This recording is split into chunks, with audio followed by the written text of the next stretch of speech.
we are here for Popology Weekly number 14. Again, a new rule set, never before seen in Popology tournaments. No heroes. No heroes. We should invoke some old school nostalgia for all those who've played BTD Battles 1, especially the mobile version, where you are only allowed up to 3 towers you can select, and an unimportant random fort that is now banned in high stake arenas. It's kind of interesting, honestly, how the game has evolved over the years. So Taco says, "Heli Ice, Red Laser, you are my goats." Thank you so much, Taco. But yeah, we're just waiting to finalize the bracket right here. Just waiting for some last minute check-ins. Again, no heroes. Now, while we're waiting for this these matches to start up and this bracket get finalized here, David, I do want to ask you, Yes. so we're about to play a tournament with no heroes, right? How do heroes impact the game, and how do you expect no heroes to impact the kind of play that we see during today's tournaments? Certain heroes have got a decent start. You see, as Quincy as being the cheapest hero, he can handle some blues easy, while if he gets high-end defenses like a Darling Gunner or a Dart Monkey, or maybe something Hmm. like attack strategy, or on maps like Dino Graveyard, you start up with a Gwen and you set up for the Darling Gunner. Hmm. As her level 4 heated up, grants Pierce to every tower near her ring of fire radius. So There's also it does there's make also me yeah. wonder. Yeah, it makes me wonder. I guess what kind of towers that these guys are going to tend towards, right?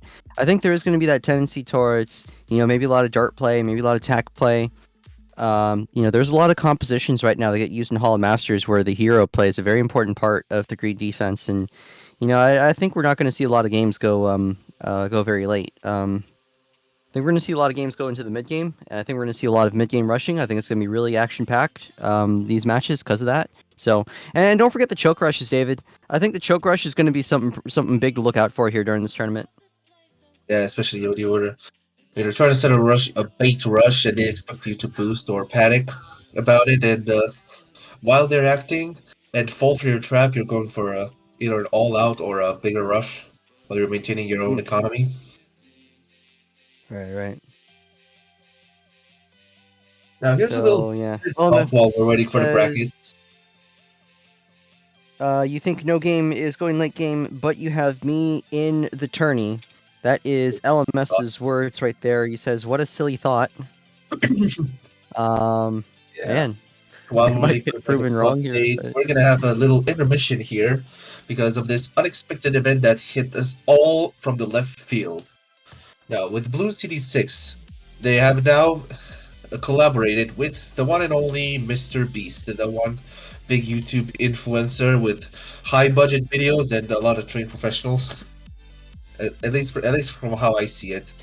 But yeah, there's a free pack right now when you log in for the next 30 days. You get some interesting rewards like a monkey money, some dark monkey insta packs, and a few handy dandy powers. But if you go to the store and you get a $9.99 offer, which features an avatar, some exclusive banners, some tier 5 insta monkeys, where which one of them is quite mislabeled both in the little portrait and in the store icon, and you get some more handy dandy powers, and a big prize of 10,000 monkey money to spend on either more heroes or more powers. It's a quite a random thought, and it was a big surprise that they hit us with a Mr. Beast event out of left field. Also, there's a limited time quest you can play in BT6, which involves you defending, well, a yacht, which was the subject of Mr. Beast's latest video, where the yeah, person is Emil. the yacht. So I got a request here, Emil. So for the people who don't know who Mr. Beast is, can we get an image of Mr. Beast on the stream? I posted an image of Mr. Beast in tournament admin channel. Emil, I Oh, want you to display that I've got image on stream if you can. one. Yeah, that's Mr. Beast, right, David? Yeah, That's yep. that's one iteration of Mr. Beast. All right. But also, Ninja Kiwi was kind enough to make a Mr. Beast monkey, something that I've never thought I'd see until today. So, then again, it's 2024. Anything can happen in this world. That's right. So yeah, there you go. There's the image of there's Mr. Beast, right? So that's Yeah, for people who haven't seen him before, right? I mean, Mr. I mean, Beast. I mean, he's over 250 million subscribers on YouTube. There's high chance that a few people know who he is. Okay, but there's probably like still like more people starving in third world countries than there are Yeah, people subscribed to Mr. Beast. So that's one little sad point to point out. yep.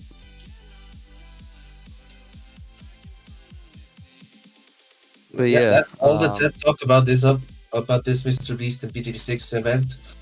It is now live. You can play it for as long as you want, but remember, for the next 30 days, you can get some. You can get some a limited time avatars, some monkey money, and some powers. And for $9.99, which was valued at $24.99, so it's like 60% off. It's a big value. Tons of monkey money, some insta monkeys, tier 5 insta monkeys, and some powers. And while you're at it, don't forget to use a creator code in Nexus. Whichever Bloons content creator you like the most, you can input their code. You just watch their video or check their social medias. can we get an ETA on tournament start? Um,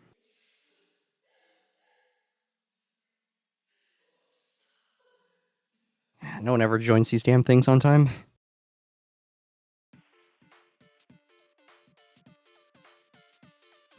Okay, gotcha.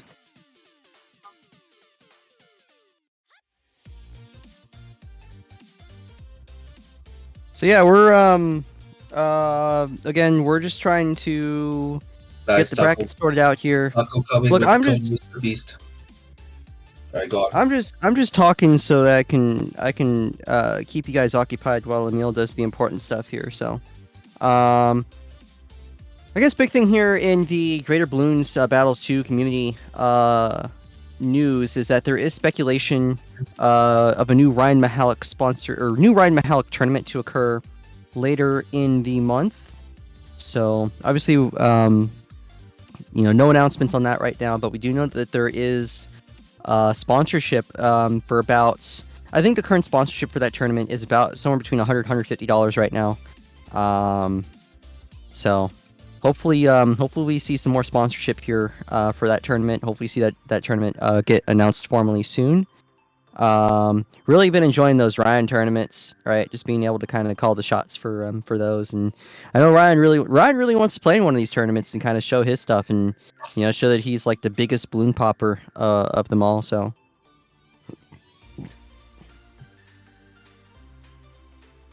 but You guys are gonna have to double check the garage seating.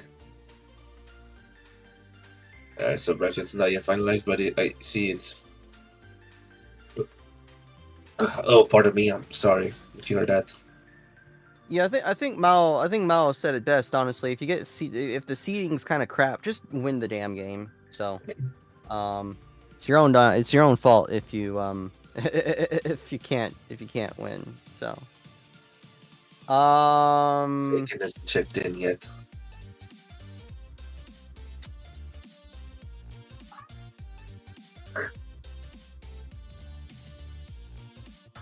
so again, still sorting out those last minute adjustments to the bracket. Seeing way too high, Shadowcat. I don't know. Your match with Kemi Chang is gonna be interesting. Who is N5? What? Nah.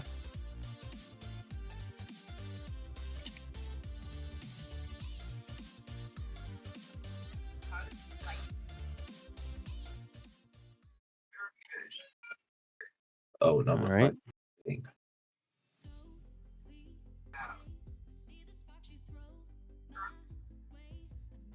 So we're gonna get a refresh here on the bracket.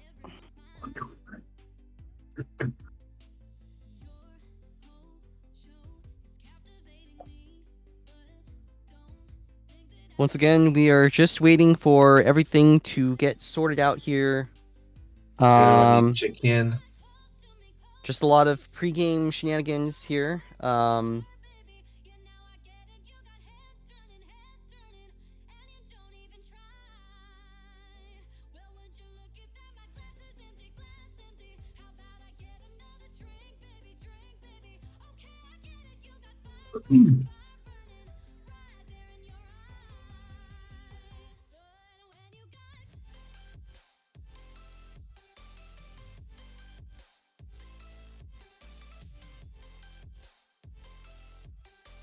Okay. Is this the finalized bracket? Yes, this is the finalized bracket. So there's your finalized bracket. And you see we have 10 players ready to go for today's tournament. More like 8 because 7, 7, 7, and Moa are gonna have to wait from their respective round 1 matches to be over.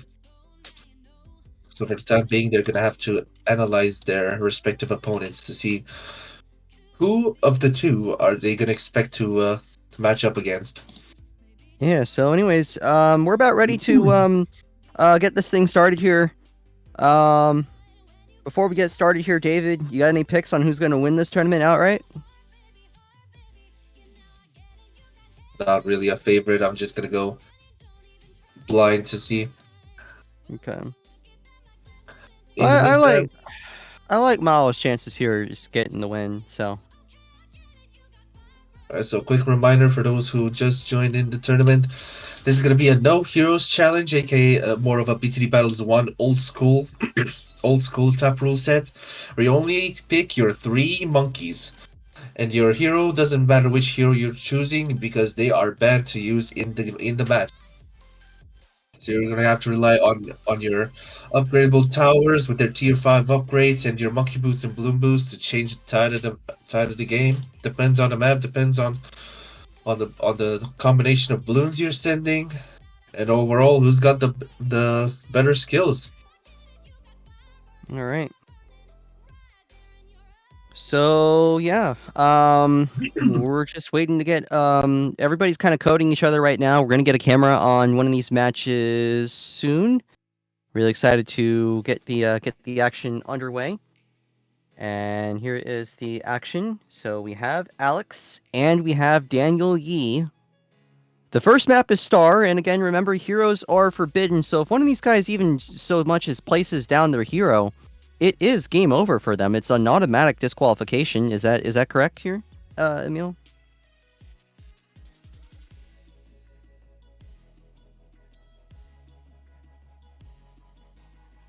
I don't know about disqualification, but I think the entire round's gonna go towards the one that didn't place the hero, and we're going straight to the next game of the set.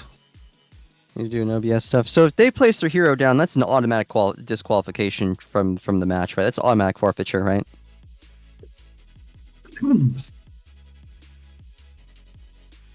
Well, So here we go. No heroes. Alex starting off with attack. Daniel Yee also starting off with attack.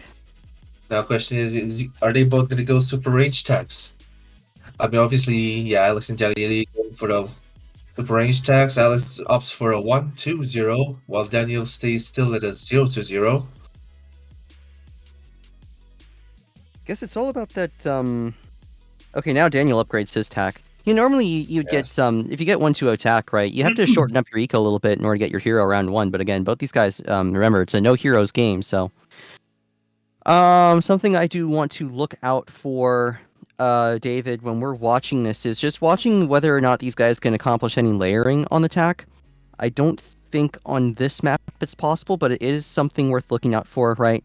Remember the Blade Shooter had a slight nerf in a recent update. It's not really that big of a deal, but it's just the attack rate, the boost has been reduced from 15% to 12%. It's quite minor, especially after the dozens of nerfs it's gone throughout its years of existence. So both players decided to layer on each other there, and they just went for the 2-3-0 attack just right away. So Alex opting for more space yellows, probably rushing for the first banana farm, while Daniel is sticking out with grouped income.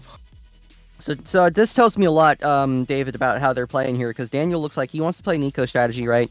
He's got the eco flow chart going for his eco sense, right? Yeah, But obviously Alex now going for a farm flow chart, yeah. round four switching to spaced pinks, probably to set up for the grouped greens, or rushing their first banana farm. I don't understand why Daniel went with blues early on in the game if he's playing a farm strategy there, David, because blues are a very inefficient eco send.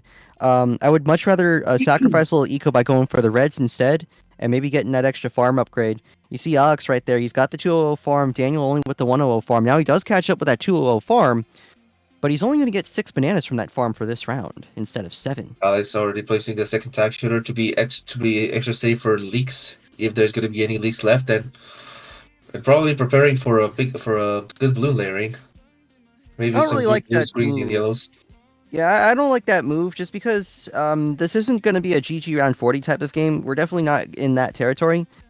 And you see here, Daniel, he's able to hold just fine with the 2-3 attack. So I don't like that move from Alex. It's letting Daniel catch up on the farms in particular. Yeah, that little 280 cash can go really far in the late game. Hmm. Round 7, and Daniel already has 200 farms. Wow. So Daniel's actually been able to. Oh, okay. Alex kind of got a farm there. What? Probably a little mistake. He thought that he also had the 200 farms. That's a mental error right there, if I've ever seen one. And we got some Alright, yellows group being yellows boosted. with a mortar. Meanwhile, the dark bloom boost is happening. Alex forced to get a 1-2-0 attack.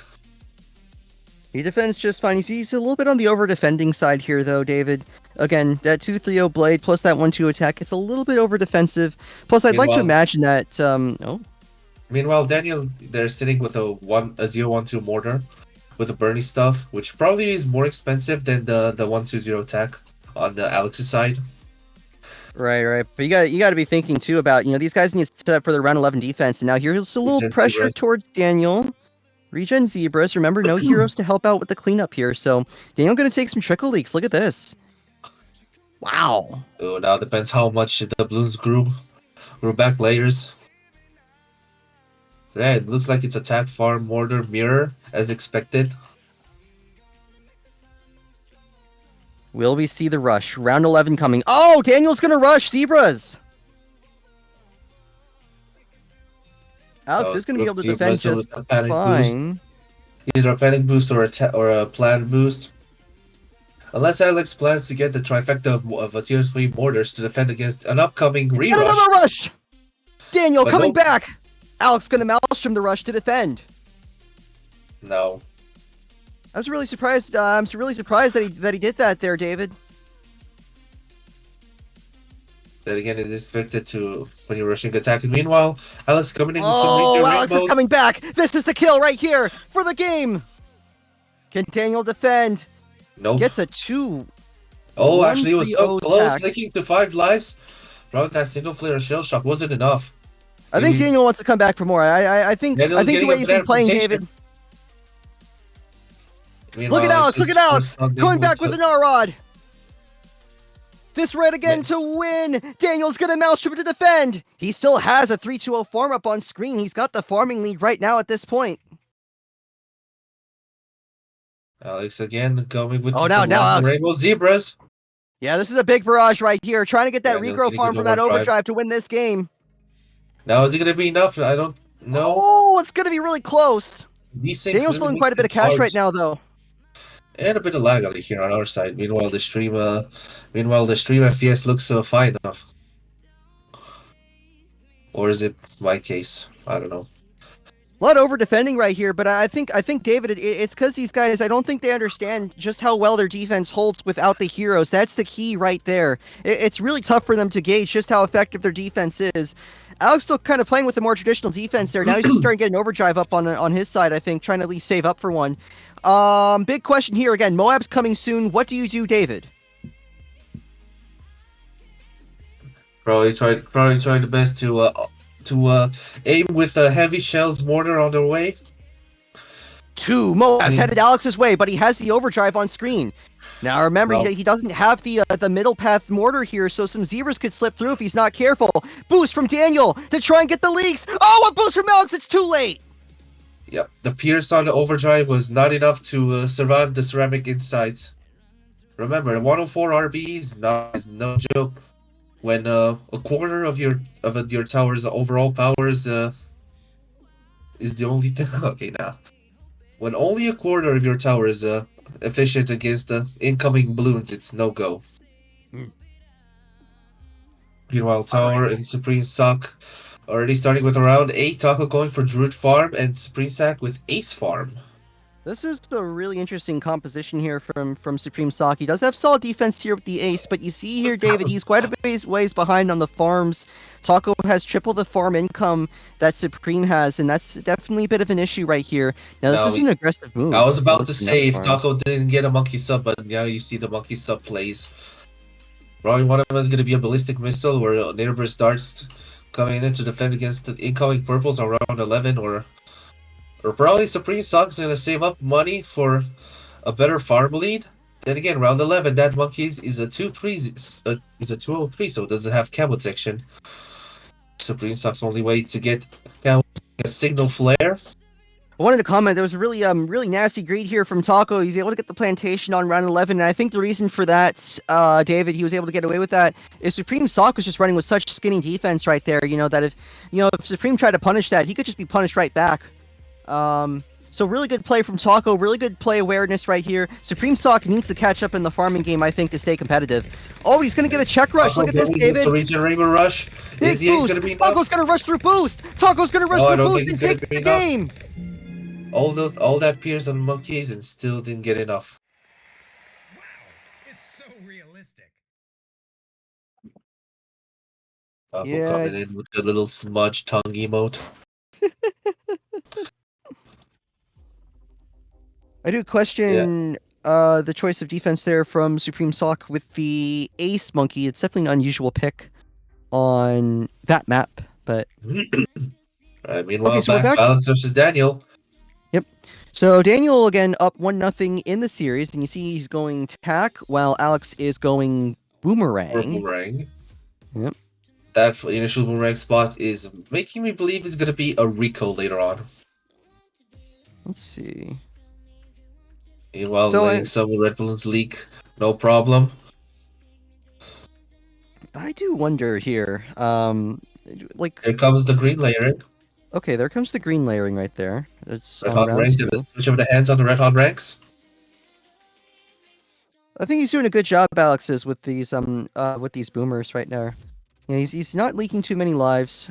He's doing a good job of just managing the situation. And look at this, Kylie boomer technology. Yep, especially with 24 Pierce boomerangs on the Kylie boomerang and set on last. It's not really a straight. It's not really a straight line, but it's straight enough to defend against the starter pack of balloons.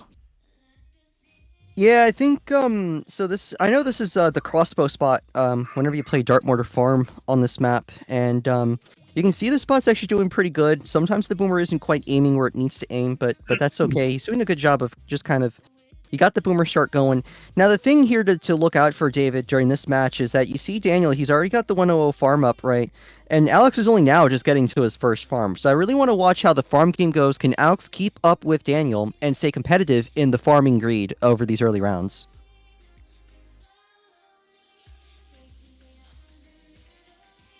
Round 5 incoming. Daniel does need to cross path his tack fully at this Yep, point. there's that blade shooter we were looking for. Meanwhile, Alex is gonna stay with a 1-0-1-3, thinking for a 2, thinking to making it a 2-0-2-3, or nope, he's gonna get a farm up. He's that confident in his Kylie boomerang defending all those balloons. Meanwhile, mind you, 24 Pierce and 2 damage. That's 48 DPS. Well, not DPS. It's Daniel's trickle leaking, 40 David. damage. Daniel's trickle leaking. Sorry to interrupt. Daniel's trickle leaking. His blade shooter's only hitting 7 blades, and I think that's actually not enough right now to sustain these tacks. Just look at those white balloons, right? Yeah, He's lost half of his lives. Especially when the diagonal blade going on the bottom left is getting blocked by that skull in the end. So it doesn't. So it may or may not use its full Pierce potential. Yep. Yeah, so Daniel doesn't have much of a choice here, but gets some supplementary defense up. He's going to leak before the game even gets started. Otherwise, and a All boost from right, Alex. pressure, blue Pressure boost on. with group yellows and spaced whites, but nope, Daniel responded quick with the monkey boost, giving a royal approval. Meanwhile, Alex looks like he's going to prepare for the Glaive Ricochet. Yeah, I think he's gonna. So I think what Alex is gonna try and do is I think he's gonna try and set up great defense with Glade Ricochet plus Kylie for around 11. Um, Daniel used farms right now. They're kind of a little compromised. Actually, I mean they're fine, but he's definitely fallen behind in the farm game where we expected him to take the lead in the farm game. Right, And round let's 9, see, he just round gets 9 third farm Zebras up. are gonna overwhelm the Kali Boomerang. And Oh it wow, looks Daniel like wants to go they're with the doing. pressure.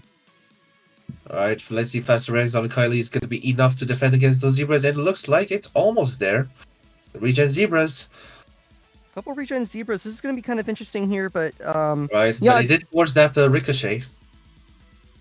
So, David, I'm really surprised Daniel went for that move because he's obviously left himself with a lack of cash for round 11. We'll see if Alex wants to exploit that right here. Not going to exploit that. He doesn't have enough Yeah. cash to do so, but... Not even worth trying.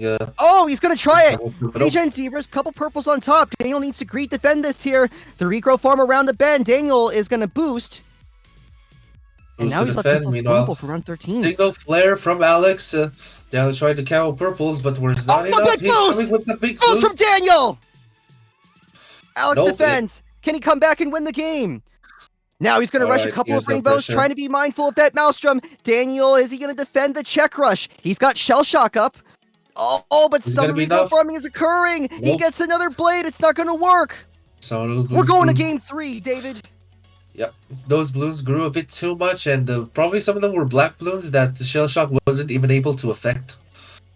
It was just not. It was just hidden underneath all those greens and yellows and bigs. Yeah, I mean that's the thing, David. Whenever you play with Mortar Duet, right? Your only thing to pop them zebras is Burning Stuff, which has gotten quite a few nerfs in recent history, and that Blade Shooter, right? So. Especially on a map like Oasis, right? You pop down some of those balloons. They go over the curve, right? You get that regrow farm, right? And suddenly you regrow it back into like blacks, whites, zebras, and then you're in a whole world of hurt.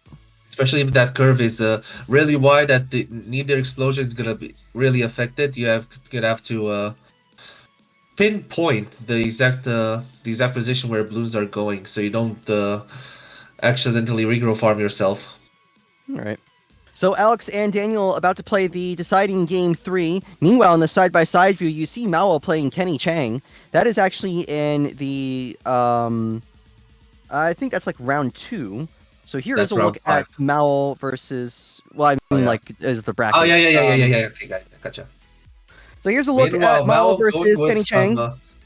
With some insane ace micro trying to minimize leaks and make sure all those blacks are being popped by the darts while the bombs do the cleanup. I'm really surprised Mao is making this work, David, because Ace Micro. I mean, usually like this is a trickle leak map for Ace Micro, and that's with a hero. And somehow Mao is able to kind of keep things going here with 100 lives still on the plate. Mao must have practiced a lot of Ace Micro on this map to really make sure it goes as smooth as possible.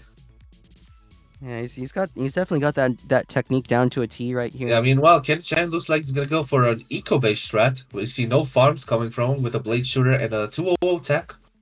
Pretty sure he's gonna go something like Tac Blue Village or Tac Ice Village or something like that. The way that he's playing. Now Mao is starting to leak a little too much to his liking. Down to about 75 lives. Gets the Engineer up, and there you see the village on Kenny Chang's side. So. Yeah, probably gonna rush and there's the Glue Gunner. Yeah, Tac Glue Village. Now, the question is there going to be enough money to get a glue hose and the radar scanner village in time for round 12? I think so. The thing about that ace, David, right, the way that it kind of trickle leaks is that you're going to get a natural level of stall. And I think that's going to afford Kenny just enough time here to get his essential upgrades. See, he's got the glue hose right there. Now, if he gets that regrow blocker, I think that's going to seriously discourage Mao from trying for a rush. And you see he's actually already got the regrow blocker here on the village, so especially I don't think Mao's gonna rush. Glue and Ring of Fire is gonna be amazing balloon cleanup at least until round 17 when Moabs are gonna be the issue. But yeah, I think what you do here if you're Mao is that I think you passive it out, right? And I think you just try and kill at a point where maybe just send like a bunch of Moabs on him around 25. I realize he's got glue, but you know, it's not gonna. If you send enough, he's gonna die. So that's the key. As we get that Ring of Fire, and those Satchulars are doing enough damage so those balloons don't get unglued. Yep. And Okay, again, well, an I don't. engineer there. I think it's gonna be a cleansing foam engie. Oh, yeah, to prevent Yep. any regen rainbows from creating a massive regrowth farm. Okay, Round 14 round incoming. 14. Citrus for doing And some good work. Mao stopped ecoing here. I think he wants to bank the way he's got that farm set up here. Yeah, it's a 2-2-0 farm. I was surprised he didn't go plantation. Then there's the bank. There's Now the it's going bank. for some yellows. Getting some extra ink in a way. Probably Okay. gonna set up for a what's called it Monkeyonomics Mhm. down later down the line. Can we get a Now, side by push side meal these. real quick on Alex versus Daniel? I just want a quick update on that. So Yep. Round 4. Now Daniel. Alex is going on Oasis same strategy, Boomer Mortar Farm. Meanwhile, Daniel is trying to copy, well, at least the start from Alex with the Boomerang, now getting a 302 Ricochet. Meanwhile, Alex getting the first Banana Farm. Well, So one being. thing I want to comment, David, here is that Yeah. round 9, if you get the 302 Boomer, it actually is very rushable on round 9. Alex has quite a few tools that he can do against Daniel here to possibly kill Daniel, to kill Daniel, and then move on to this next round of the tournament. So it's going to be really interesting to see exactly how he handles that. It's going to be a while before Daniel gets his first farm. Watch here too how Daniel has to get a Boomer there. We're actually back here because Mao is getting a rush here. Sorry, Mao has to deal with Well, no the problem with Moab. Moab. Good Getting defense a right fire there. plane so he can chip away from that Moab later while the bomb race and Century Experts handle the ceramics from underneath.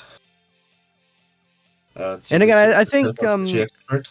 I think the big thing here that Kenny's got to be worried about is that there's a lot of things that Mao can do to him starting when this mid game starts rolling around that can put him in a really bad position, right?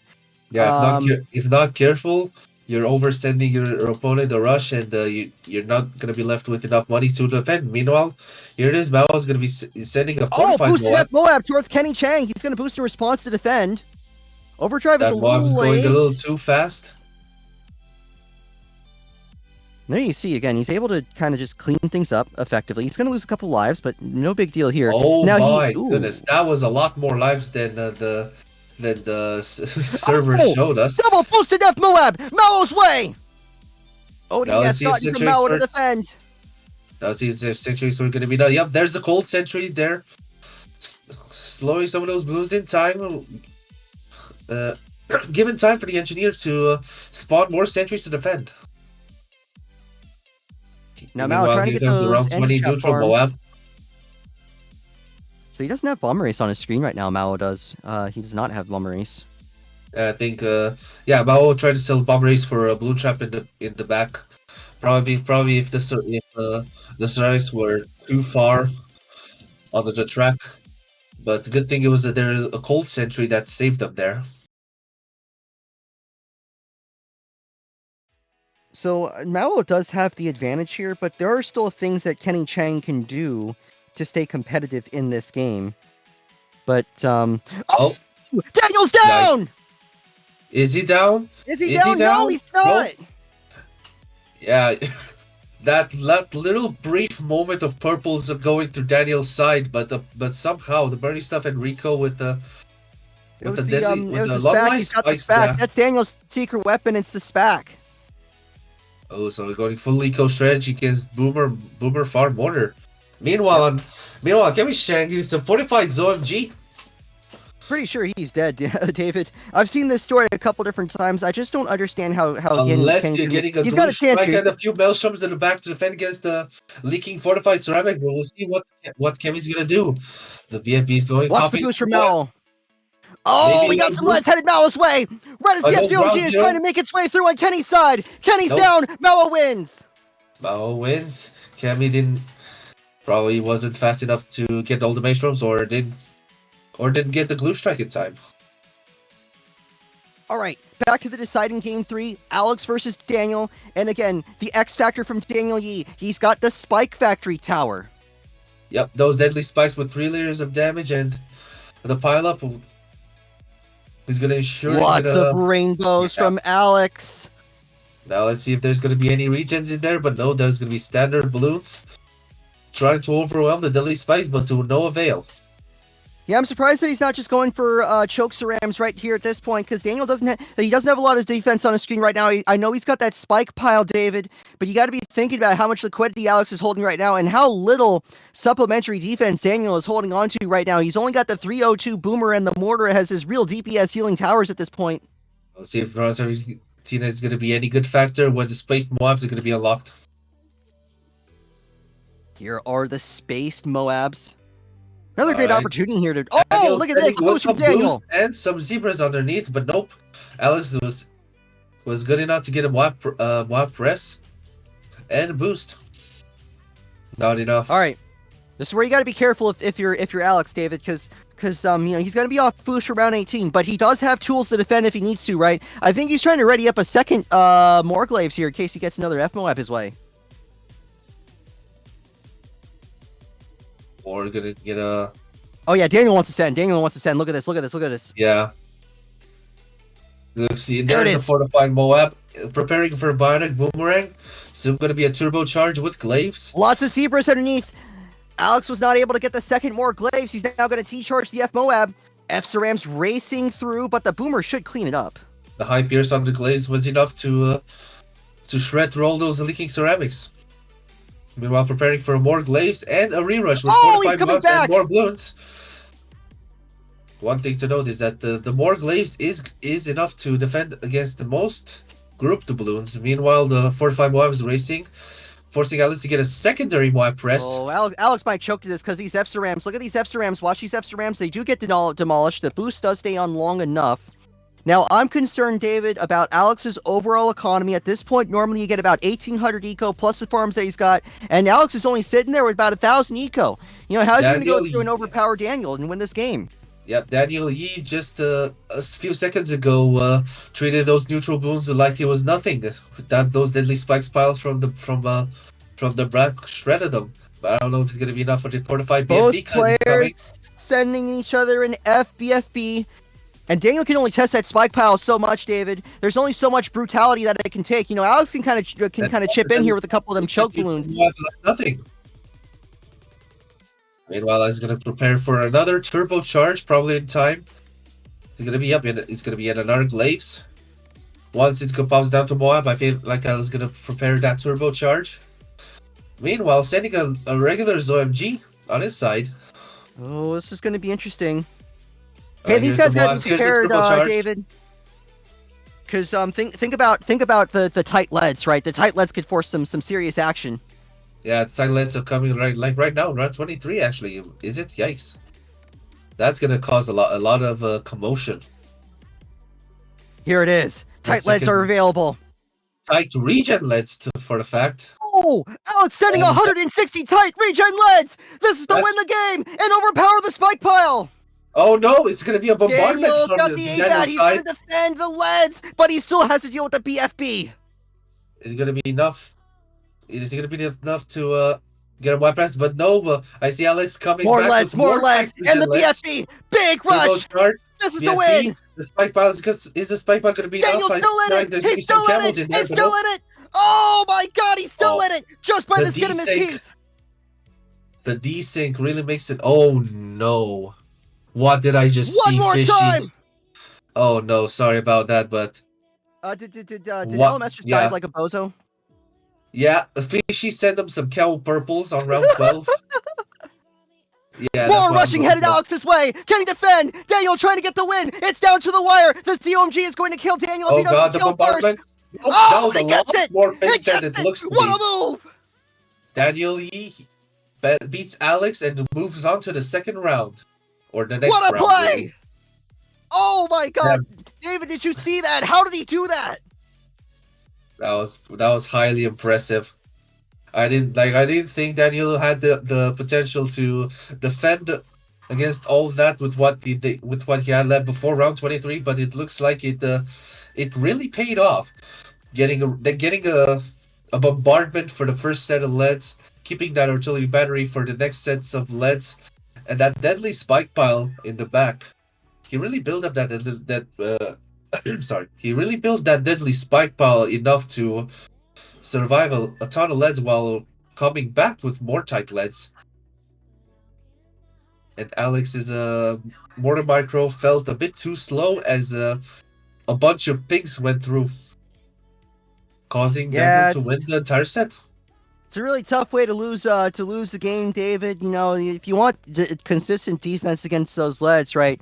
It's ABAT plus 2 of them Bernie stuffs, and that's usually pretty reliable. Daniel had one last desperation attempt. He saw that Alex Yeah. was without the ABAT, went for the choke rush. It was his only chance. Gets it done. Moves on to face LMS. So that must have been somebody else who died to Camo Purple Bozo Rush, but moves on to face LMS, where he'll probably get destroyed by LMS. But even so, great success story, honestly.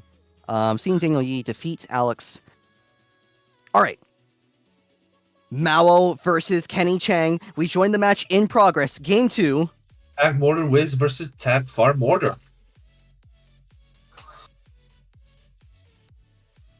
Alex wondering how Daniel sent so many leads, and I think the answer there, honestly, was just the fact that he sold the SPAC there. But okay, Either the SPAC or the fact that dude piled on all that cash from all the income generated.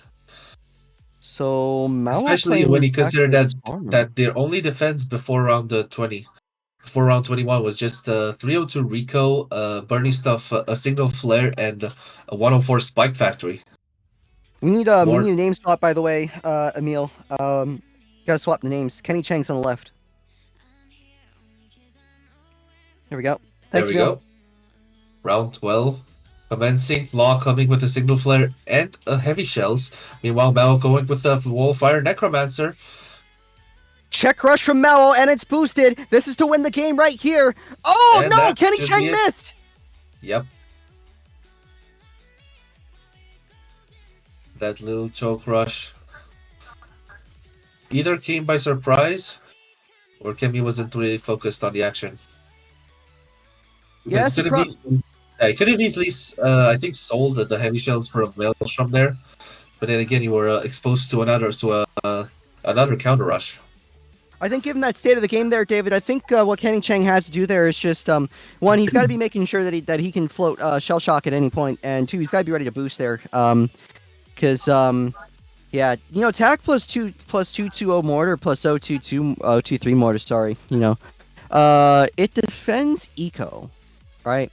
You start poking with a couple of zebras, a couple of rainbows in there, and you can really overwhelm the defense quite easily. So.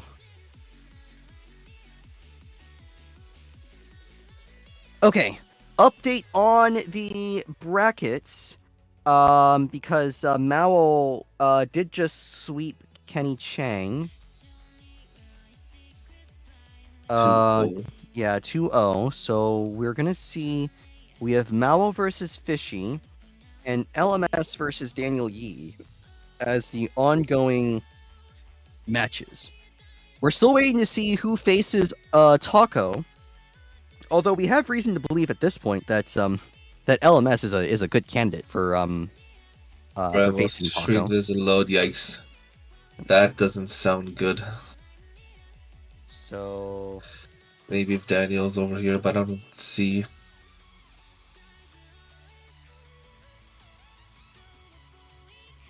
Emil is having some technical difficulties getting the streams up.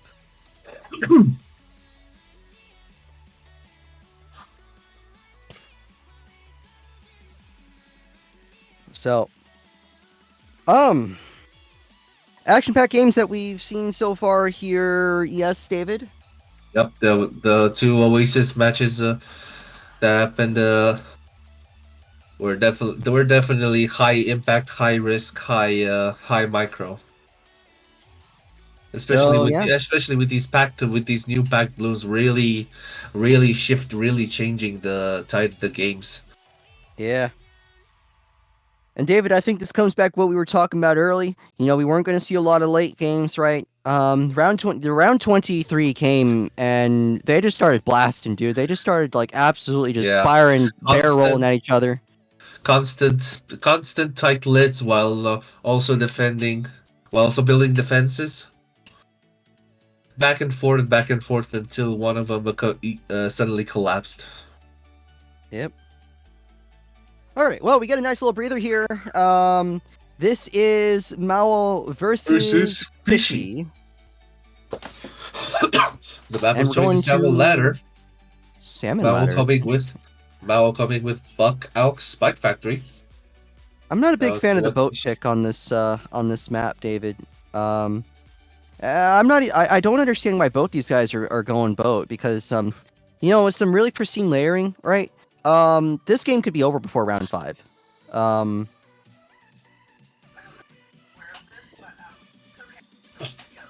so a brave shot coming from both contestants. yeah, I think you gotta slow up your eco quite a bit here just to make sure that you don't die to something stupid early on in this game. You know, especially Now when there round 3 comes comes some around. layering. Here comes the space green layering from Mao. And while Fishy opting for a hot shot grapes. So Hotshot should help here a little bit here. Now this could be a scenario, David, where these guys are forced into cannon ship pre-round 5. Just gotta watch how these lives are going. They're both actually doing a pretty good job right now of managing the lives. Um, Now this is the fun part right here. Watch this. Look at the layering. Look at the layering. Yeah, I think Fishy is going to be forced to get longer range on the buck. Mao's doing a really good job of layering here, or maybe that's just Face yellows versus group blues. Now Mao is going to start leaking bit by bit. But some of those hot grapes are catching some of the leaks. Yeah, you watch here. I think is the edge of that grape shot is doing a really good job of cleanup, and that's why he's still at like 126 lives. Meanwhile, yeah, Fishy's got to get his cannon ship before round 5. Great play from Mao here to take the income lead, prior to round 5. He's got the lives lead. He's got the income lead. I am curious to see here what these other guys' towers like. What are their other towers?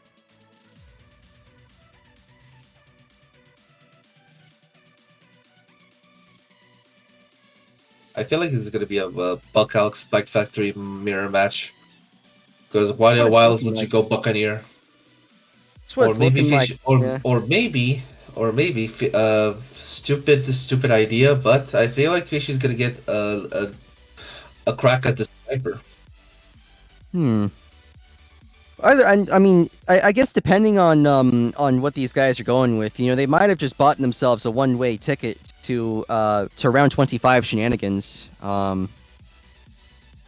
That is, if they preserve their income, or all right. Otherwise, we're gonna have a game ending a little prematurely. Yeah. Fishy coming with Space Blacks, so same thing goes for Mao. So I don't like Fishy's boat spot here that much because Mao's spot actually does a good job of attacking cleanup and Yeah, also attacking those balloons. especially Mao's Buccaneer going on last. Meanwhile, Fishy's still chasing balloons on first. Now Fishy's going for a smart spikes. And even worse. Look at this. Look at this. Fishy has misplaced his SPAC. It's not aiming in the correct location. So he's not able to build up a spike pile. He has to. Okay, there he goes. No. Now Fishy's factory is going on smart targeting. Well, still slowly getting chip a few fast balloons there for not good for liking. Meanwhile, Fishy at 17 lives. That spike factory could have come a bit sooner, maybe stopping a little bit of income. So 17 lives isn't exactly a big deal for me. Looking at how am I looking on timing, Emil?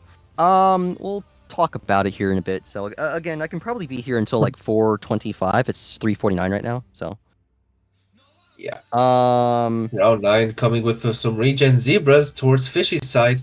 I love this play from Mao trying. right here, trying to deplete that spike pile, set up for a choke opportunity round 11, and you can see that spike pile is definitely getting tested. And again, Fishy only had 17 lives. He's got to play careful here.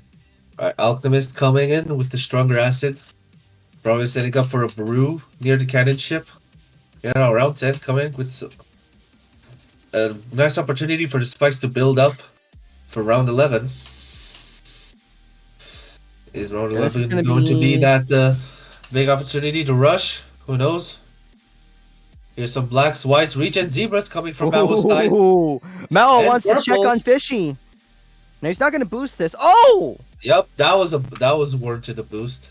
Maybe it was I'm a really panic surprised about boost. that one. Keep it Alright, on Mao round versus 12. Fishy, Emil. Oh, wait. Alright, LMS Mao is coming dead. with some regen zebras. Big God. rush from Fishy! Yep. The spike pile just barely defends. And getting back that spike factory. Now let's see what Fishy's gonna do. He's gonna coming with Fishy the coming rerush. back to win the game. All out from Fishy. Can Mao do it? Can he defend? Lots of I don't alchemists on think the screen, so. plus I the don't boat. think so. That's He's because got that's that gonna be little spike too pile many to blues. defend. Oh! Man. Fishy really sold everything for that all out. You saw a lot of regen blue rainbows, a lot of purples to try to layer in. It was not enough for that kinship and those alchemists to really do damage, especially when alchemists got recently nerfed with stronger acid, dealing dealing less DOT for practically the same amount of layers. Yeah, it was definitely it was a really smart play from Fishy, because Fishy was behind on the economy game. He did not have a very good rounds 1 through 9. It was looking pretty bad right there, and I think it was just not good game sense there from Mao, because David Mao got Fishy off of boost first, and he declined to go for the rerush. Fishy had faith in his balloons. His balloons went a lot further than Especially his with balloons tried harder. Yeah. especially that especially that Fishy got a long life spike, so that spike piles lasted a bit longer. All right.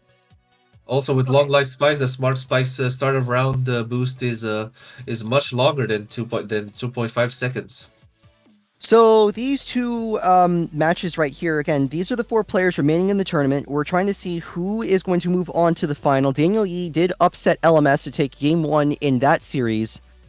Man, And I don't know if I really want to watch either or, because both one of those both sides are going to be really Hey, interesting. Emil, go yell at those idiots. They ready bot fact. Go yell at those idiots, okay? Hold up, Bot Factory. Yeah, Isn't somebody Bot go yell at Factory them.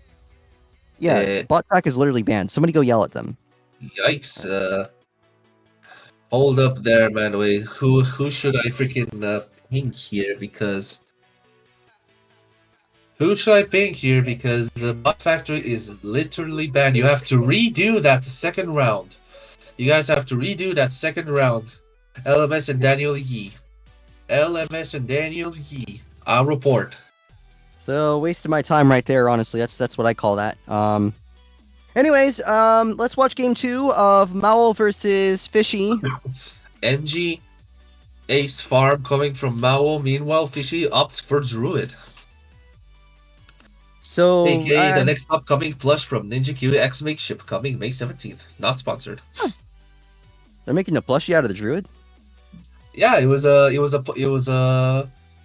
think there was a poll actually that where the community voted which plush they're going to make next, and Druid was the one with the most votes.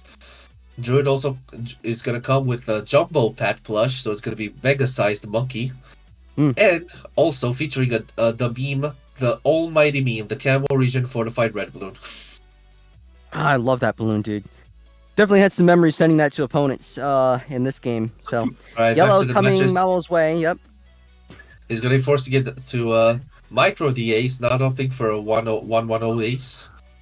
Meanwhile, Fishy coming with the usual intentional leaks so he can make the first Druid stronger. I tell you what, Mao's got something special. The way that he triple taps that tab key, dude. The way that he keeps that ace in hand, because he didn't cross path his ace, which is normally what you do in that kind of situation. Now get the 1-1-0 ace, but he's only got 0-1-0 ace. He's really reading out the farm. This is definitely ballsy to do, especially with no heroes. You see, he's down about 80-something lives. Fishy does have a chance here, a small chance to maybe boost, depending on whether or not Mao gets his bomb race upgrade in time, but he has to ready the whites immediately. So there he goes. You see Fishy ready the whites. He's got to decide whether or not... Oh, he's going to boost there already! Oh, boom boost to pressure Mao. Bloom into boosted maybe up. pressure. Mao does get the You bomber saw race. the Will he you hold saw on in the time? multiple clicks. No, oh, that blue balloon's gonna The be. blue balloon is going to leak him all the way down Oh, to 1 here's life, the and Mao has here's the perfectly one life calculated clutch. his greed. Yep, you really saw Mao spamming that upgrade button on the bomber race. I tell you what, Mao was one lucky son of a gun. Fishy nearly just ended it right then and there and Now took the Mao coming series. with an engineer to prepare for the blacks because of the bombs. While strong, they are not effective against black balloons unless you run Striker Jones, which you are not allowed in this no hero rule tournament. Well, I think the bigger problem here, David, is that ace, actually, that 1-3-0 ace is just fine against black. So, again, if you have no hero, it makes things a little harder. And plus, Mao is down to 1 life. So he needs some kind of supplementary defense here to make sure that he's taking that Yeah, that black player down. Mao has to have some extra care in his defenses because it's not like fishing where he's still sitting at 62 lives with the druid of wrath and thunder on their side. Now, round 9 is going to be a key round here. Remember, Mao, if he boosts on round 9, he will be vulnerable to the round 11 all out. But that's Fishy's prerogative here, whether or not he wants to take that risk of sending regen zebras round 9. Unless Mao says screw farming and going straight for the Sentry Expert to be extra safe against any big rush. Yeah, he decided to turtle. Fishy's going to send zebras anyways. I'm not sure about this decision right here. I don't know, especially against the Sprockets engineer. Yeah. Maybe it's the defenses. And here's the Sentry Expert. Yeah, there's the Sentry Expert. Mal can float some cash here, maybe try and check on Fishy too, because look at how little defense Fishy has. Double sub coming from Fishy's side, preparing for a submerge sub and probably ballistic missile for panic purposes. Cleansing foam on the Mao side. I want to comment while this is all happening. Whenever Mao is not setting eco right, he's not letting that druid charge up, and that does have an impact on how well Fishy can greed defend. Now Fishy going to get the reactor up, so he has some defense. I think that's going to discourage Mao from rushing here around 13.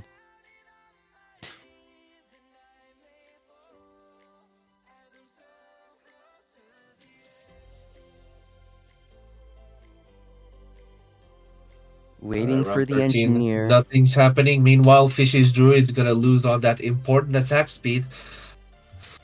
I don't think Mao wants to rush. We see a little rush. Actually, I saw a little rush with zebras and rainbows. That forced a boost out of Mao.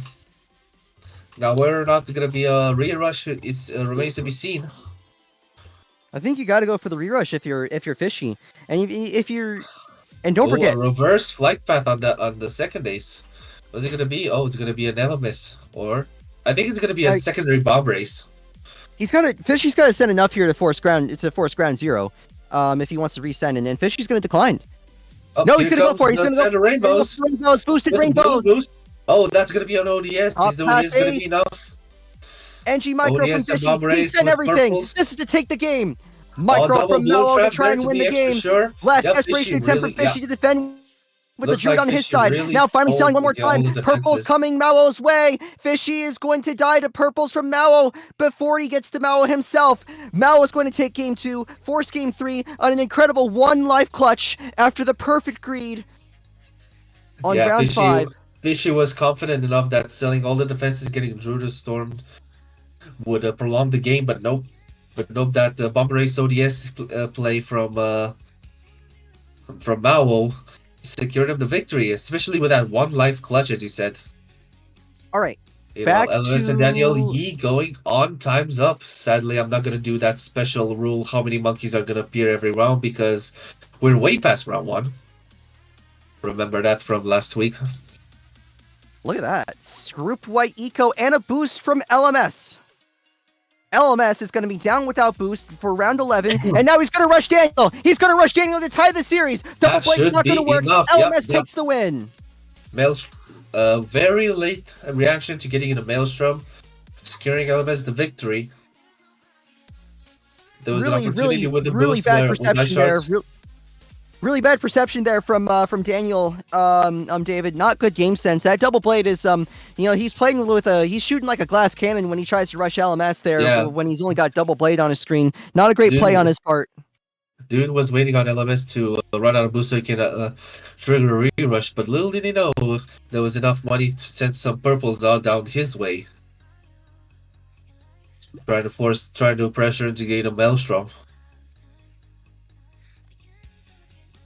So yeah, Harris says his reaction time was trash. You know, big issue there is that again, Yeah. average human reaction time is about 200 milliseconds, and 200 milliseconds. I mean, GG accidentally clicked on a monkey GG pretty farmer. much. Daniel Yee was late to react to that, so he didn't Yeah. even see it until it was like midway through the screen. And Alright, see All right. Mao versus Fishy, game 3 on Inflection. Fishy starting with a Glaive Thrower, with Mao starting with the Dartling Gunner. he clicked Farmer instead of Mal. Okay, I see. So there's the Ooh. explanation from Emil playing. Boomer start from Mao, Dartling start from Fishy, Emil few Lee name neutral- swap here. Yeah, a few neutral reds, red leaks not affecting Mao at all. Meanwhile, Fishy needs to get that powerful shots upgrade on his Dartling, otherwise he's gonna be on a big disadvantage. Will Mao Bloom Boost to pressure him even further? Nope, here's the Okay. powerful shots. Fishy's got to be careful here, because he does need to get his 2-3-0 Boomer before round 4. If he Right. doesn't get it by round 4, he's actually going to be in quite a bit of trouble because Mal's on the right side, but Yeah. you understand the Bio sentiment though, Boomer. right? Yeah. Yeah, so there's Mal getting his Bio saying- Boomer. Upwone saying, "Is you a mod?" Let's see here. All right. So, All right. Nothing. I didn't Nothing even really see what happening. Harris said. So, anyways, Fishy is. Oh, you know what? Another thing we got to keep in mind here, David. Fishy does need a second Dartling round 6, when the Black Balloons come around. He's not going to be able to defend on just one Dartling. Meanwhile, the position on the Bio Boomer. Yeah, Upwin, I have no clue what Harris said. So if you want to clarify me, if you want to enlighten me, that's fine. Oh. Oh, something about hell if I know actually, because the message has been deleted. I was keeping track of Mao's game. Right. If the message has been deleted, then it must have been something really bad. All right. Well, anyways, Mao with Group Greens, Fishy coming with Spaced Whites and the Banana Farm. Let's see if round 6 is going to be the play you said. Is getting a second Darling to fend off against the Space Blacks. Meanwhile, Mao's single Bionic Boomer is going to be able to fend against most of the balloons, getting a Spike Factory in the back. There's the Dartling. Okay. There's the Dartling on Fishy's side, and we see the Spike Here's on the Mao's Space side. Blacks. Nah, the Bionic Boomers got this. A Yeah, few it's of doing a these pretty here good and job. there, but that's due to the Pierce. But now, maybe if round 7 Yellow is gonna be the key factor to overwhelming Mao here. Yellows are going to be the factor actually to forcing action from Fishy, because Yep, here's the look base at this out boosted assist and the yellows. Bloom boost. Meanwhile, stronger asset is stronger. That's going Fishy's to gonna be take some enough. leaks Nope, here. He's gonna that's going take to be about some monkey boost. late boost from Fishy. I think he wanted to try and defend that without boost and maybe even eat some leaks, but I think he was set to leak about 50 or 60 there. Fishy didn't want to take that risk. Yep, and it comes around 8. So there Good is an angle opportunity. here. God. Oh, yellows headed Mallows way. They're regen Yeah. yellows. Uh, No, sorry, they're regular What? yellows, but There it is, yep. Oh god, there's a few leaks in there. Yeah, Also, that's one key, thing that's- that bugs me. Okay, yeah, one thing that bugs me is that Spike Factory was a 102, but it looked like a 100. I'm not sure why that's the case. I know it's now Fishy, you see Fishy's trying to pressure this Spike Pal here, force that boost from Mao, and that's key because he's trying to prevent Mao from having the utility to sell that Spike Factory and all out Fishy on round 11. But here's a bigger issue here for Fishy, David. Fishy needs to have money to buy that Hydra Rocket Pots. He sent a lot of Group Zebras, a lot of Pinks. He could be laid on an Eco Tick or two here for this Hydra Rocket Pots in round 11. He needs to stall this round. He needs to stall this It's round, gonna stall be it as much as either possible. game. Oh, he's going to get some Lens this way. Alchemy's gonna be Needs to buy some the Alchemist. AMD on the Darling Gunner. Can Fishy get Hydra Rocket Pots in time? Feel like round 11 We're is about gonna to find be out. Round whichever 11, is he game, does but get no, it. that's Hydra Rockets. Now let's see if Fishy has enough resources to make Mao pressure. Maybe a little maybe signal flare coming from Mao's way against the camos. And he gets it, a 0-1-3 mortar. Meanwhile, Check getting a rush little from pressure rush Fishy. with Reach's Zebras and Purples underneath, but nope, that Oh, mortar blaze there. that's a huge Ready force. to That's a huge force, David, because Mao's not going to be able to eco that effectively if he's got more glaives on screen. If he wants to have competitive eco in this game, he has to sell that thing. Or just do something else, because I mean, he's not going to be able to eco effectively there.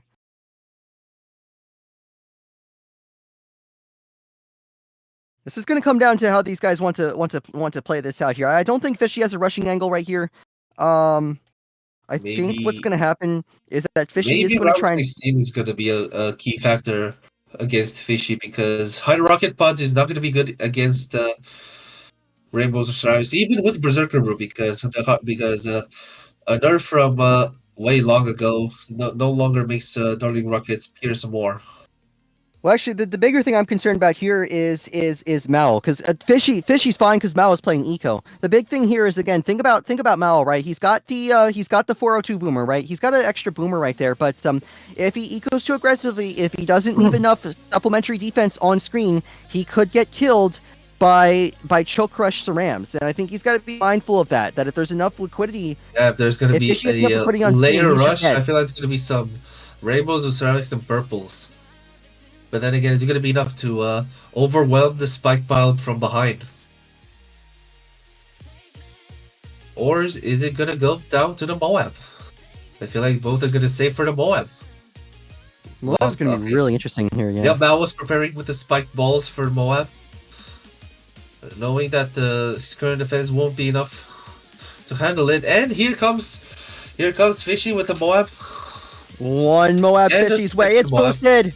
2 Moabs to win the game and move on to the final. Fishy's boosting, but it's not going to be enough. Mal's going to take the win, or is he? Oh, Nope, that Fishy's Berserker still in Brew it. was on clutch. Very clutch purchase from Fishy, but he's going to be off boost for round 18. Does Mal Against have the the money fortified to Moab. kill and win? Is the fortified Moab gonna be enough? But Coming nope. back is Actually, Fishy. Moab, rainbows, purples underneath. Little pressure, prepared but with no the problem for turbo Mal. charge.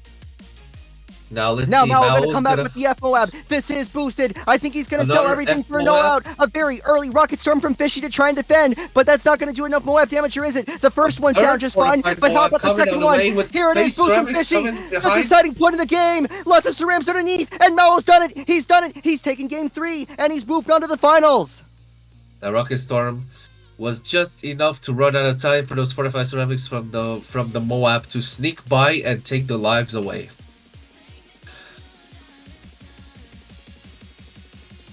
Meanwhile, LMS and Daniel Yee here buck Ace Spike Factory with Dart Alk Spike Factory. Oh, a lot of regrow farming here on Daniel's side of the screen, and that's going to be game over for him. Nope, Never that mind, spike he's still pile in was it. that spike pile was plentiful. Coming back with some region rainbows.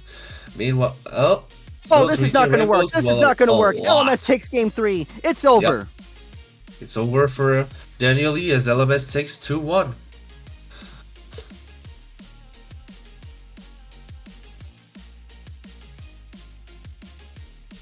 Now both games really ended on a high note. So Mao versus Mao versus LMS. or I guess we still have to go through the taco series. I just realized. Okay. Yeah. Damn. We really need some other commentator because I actually can't stick around for the finals. I can probably commentate the series between LMS and Taco, and that's it. So 3-game series to decide who actually moves on to the finals. So okay. Withmere, can you take my spot after the semifinals is over, or whenever I have to get on out of here? I'll be right back. I'm gonna get a little sip of water. Okay. So,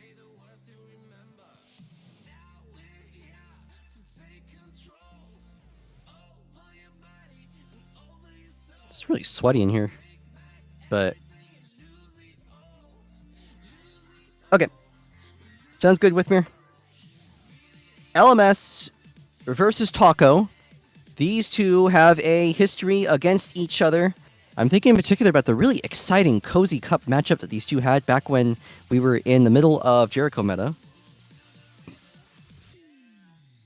And now they're facing each other here in the semifinals of Popology Weekly number 14. trying to figure out who's going to face Mao in the finals.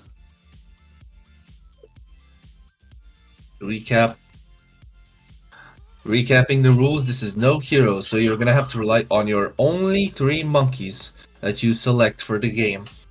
The heroes are gonna be forced to watch as you solemnly defend without their morale boost. I'd say.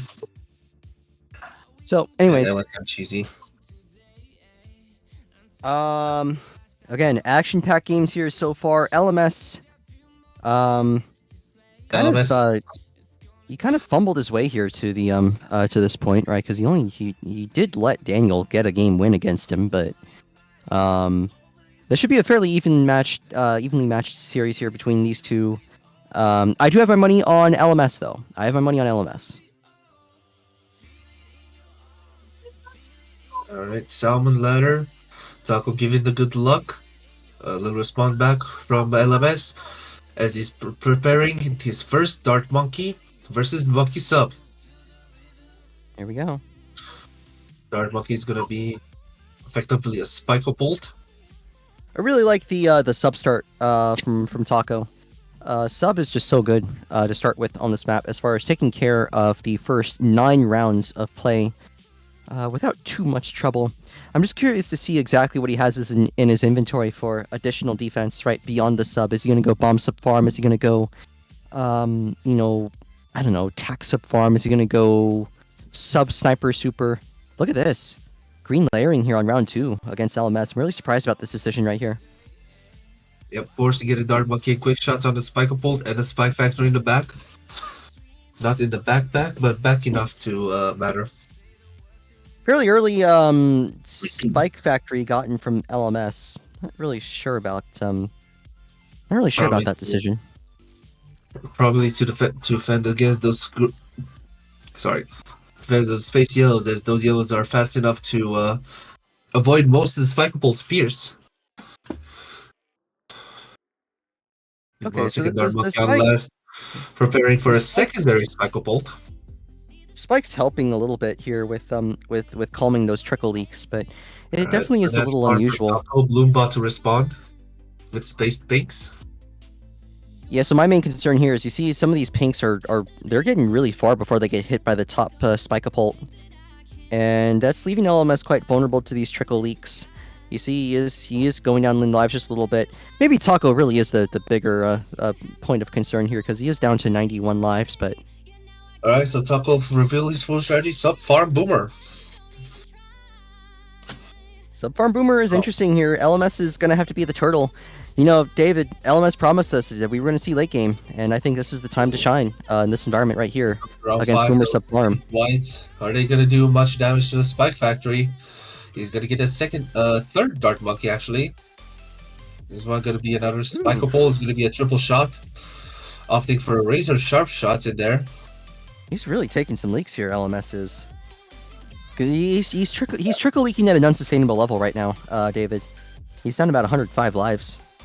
Alright, we're getting under the 100 club. And our Spike Bolt on that. Those bounces from Spike Bolt are actually gonna. Taco has a lives lead right now. Yeah. Slide. Oh, the Emperor is not doing well enough. Taco was forced to get a ricochet. Yeah, both these players really struggling with their early game defense here, David. Taco just got Glaive Ricochet. I don't think he wanted to get that. LMS needs 3 Dart Monkeys to survive, even with the Spike Factory to clean up trickle leaks, so both players are playing in kind of a drained state already. Alright, Taco coming in with the secondary Banana Farm. Those spaced whites with some yellows. Pressure. Round 9's going to be... It's going to be enough. Round 9's going to be really interesting. Actually, some of those purples are quite dangerous, as the Ricochet's main weakness is really spaced apart balloons. And this game really doesn't offer as many spaced apart balloons. Sub's doing a good job of breaking it apart. That's not really a big issue here. Bigger deal, I think, is Zebras. Oh. Is it good to send that many space purples now around 9? It's fine. It's quite aggressive here, but David, these guys don't have rushing money. Well, you don't expect them to have rushing money, so if you're going to min-max, you might as well min-max on eco Yeah. more than anything. So I'm not surprised here that both these guys are... I'm not surprised that LMS is going hard on purples, although I do want to point out Taco has been sending whites this whole time. Has there been an entertaining match? You missed the matchup between Alex and Daniel Yee. That was a thriller down to the last bit.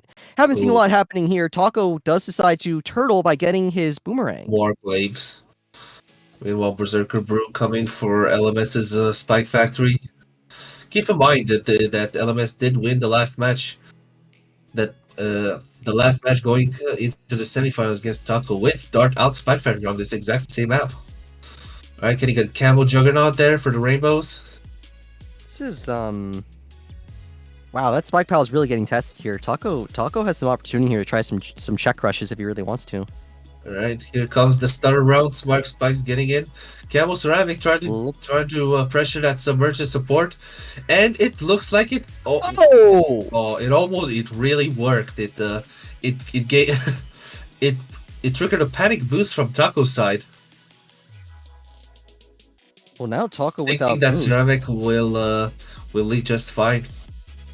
Yeah, I don't think LMS can punish. Now Taco's going to try for a little rush right here, little R-Rod.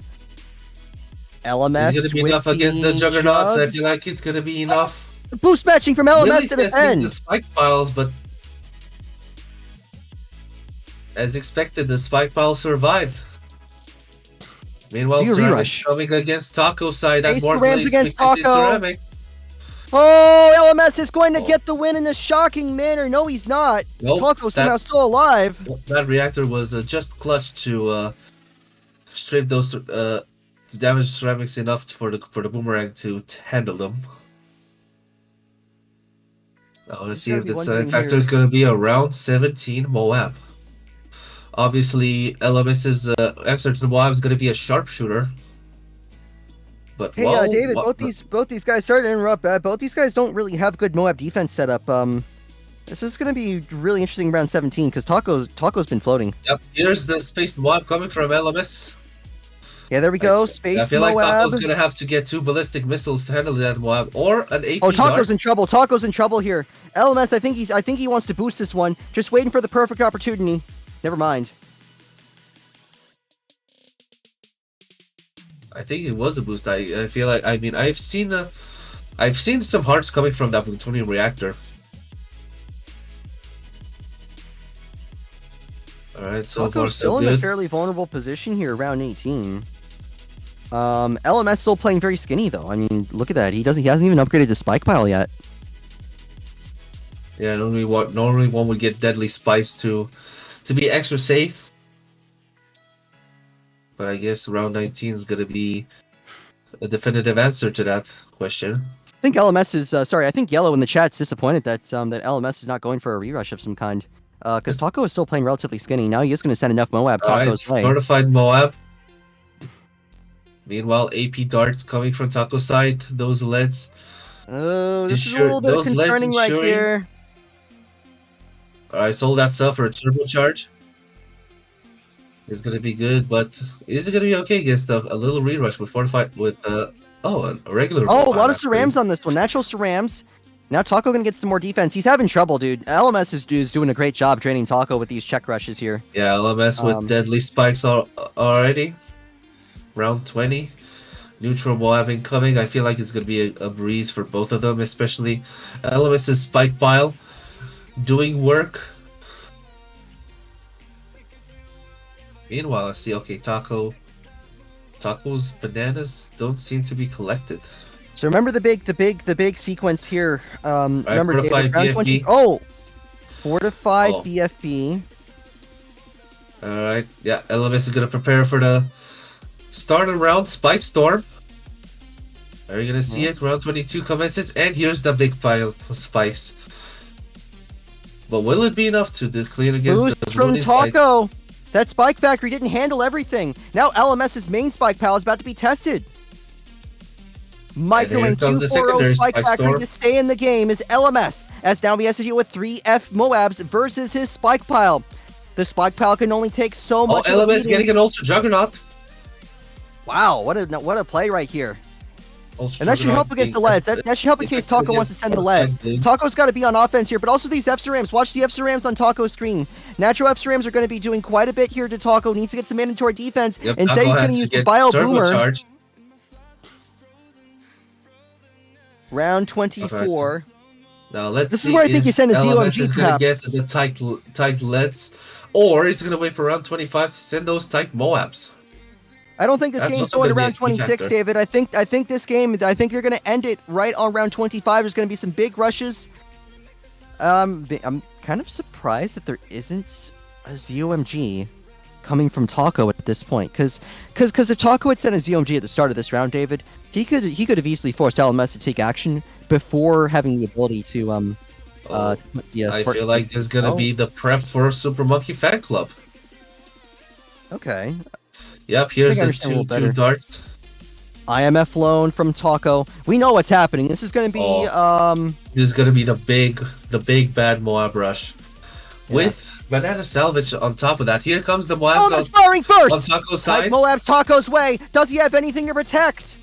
Any boosts, any turbocharges in there? Check from Taco. So. There's going to be a lot of most. Yep, there's the Glaive Lord. That's what I was talking about. That's what I talked about last week. Against the pack Moabs, that Glaive Lord has that close range capability to fend against so many group blooms with its high pierce rotating glaives. This doesn't look good because chat's pointing out here Taco is dead round 26. He does not have enough here. He does not have enough Moab defense, or sorry, DDT defense for round 26. He just didn't strike fast enough. LMS checked him and forced him to get the 5XX boomer, and now he's a sit and duck here. Taco gonna rush anyways. Desperation rush. Moabs LMS's way. Oh, that's gonna be so many packs of Moabs. DDT on LMS side. Sorry, LMS and Taco the DDT. The race to win the game. LMS is gonna win the game. A super fast boy was enough to overwhelm the slower blue boys. LMS up 1 against LMS with Dark Alex Back Factory on Salmon Ladder. Who knew? This strategy is actually quite useful, even without a hero. So, yeah, I think really big mistake there from Taco. I just don't understand exactly what he was thinking. He had the offensive upper hand, had a chance to really try something on rounds, 23, 24, 25. Yeah, especially going with more ZOMGs than ever. And they never he never did anything. He waited until he no longer had the upper point in the game and rushed when he was clearly vulnerable to a rerush. Probably was waiting for around 25 group war so he can get the Glaive Lord up. I mean, you have to send before that though. I mean, it's really questionable play from Taco, just not even sending a ZOMG, not even sending stuff on round 24 that could definitely force premature action. I'm just really surprised. All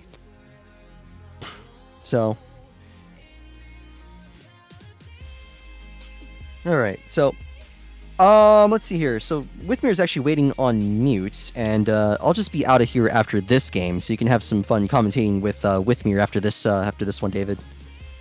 So all right, gotcha. Game 2 coming up. Both players starting off with a druid. So the only difference is group grants against Space Blues. Yellow Swarm's not going to defend his ZOMG on round 24 because he's got to. Nah, you gotta, even if you just send a ZOMG, right? You can pack some BFBs underneath. You can force a lot of action with that sort of thing. So. Especially on a round where he's not going to have access to smart spikes. Alright, Taco. Now on the verge of leaking as many blues as possible, getting that maximum efficiency from Heart of Vengeance. Meanwhile, let's just playing the same. Taco forced to use a monkey boost, but is it going to be enough that I see so many blues leaking on Taco's way? Is it going to be enough? 2 lives from Taco. But anyways, Yellow, my point is that you can just send enough DPS that it doesn't matter. That's my point, is that you can just send enough DPS that you can just overpower him even if he has all the defense. Meanwhile, LMS ensuring he's got the the maximum potential of leaks from his druid. I'll tell you what, I did miss Taco leaking down to 2 lives, but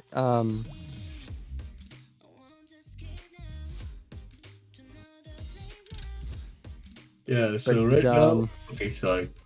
Yeah, right now Taco's gonna have to be more careful with what he's building and what he's defending with. He's like trying to manage his greed and his defenses because 2 lives Right. is no joke. You can easily leak those 2 lives if you're not careful. well, he'll be fine here, except he's got to get. I think he's got to get 203 Druid by round 7. So if LMS plays Yeah, I this feel like correctly, Druid of Wrath is yeah, gonna be his saving grace, and there it is. Row 5. there it is. So now he's going to be unrushable until round 11. That's the problem with leaking so many lives at the start is that you have to play so cautionary, and but Yeah. That even applies to games with no pain, no gain. I know it's a club mode and all, but it's kind of the same rule. It's kind of the same rule there too. Yeah, like you have to leak as much as possible, but also be careful how much you leak. Otherwise, you're gonna overdo yourself and lose it the worst way possible.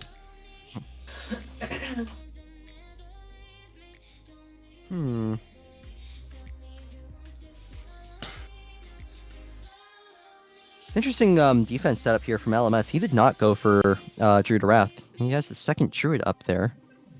And it's allowed him to get ahead in the farm game, I assume. It's hard for me to tell. Purple's coming from LMS's side, but the Druid's Thorns are more than enough to handle those purples. Meanwhile, same rush coming at LMS's side, and it did do some damage, leaked the full purple down to 38 lives. Now it's gonna be a matter of fact on how much cash either or is gonna save up. Probably gonna save up for a reactor. Here's Taco with the monkey sub, plop down right in the middle. It's going to be all about the greed, Dave. It's going to be all about how little defense these guys want to put on screen. LMS doesn't even have the sub yet, and round 11's about to come up. Now he does have the sub. Question is, does Taco want to Little rush? choke. Oh! LMS Ballistic poked at missile. Taco and he forced the ballistic upgrade.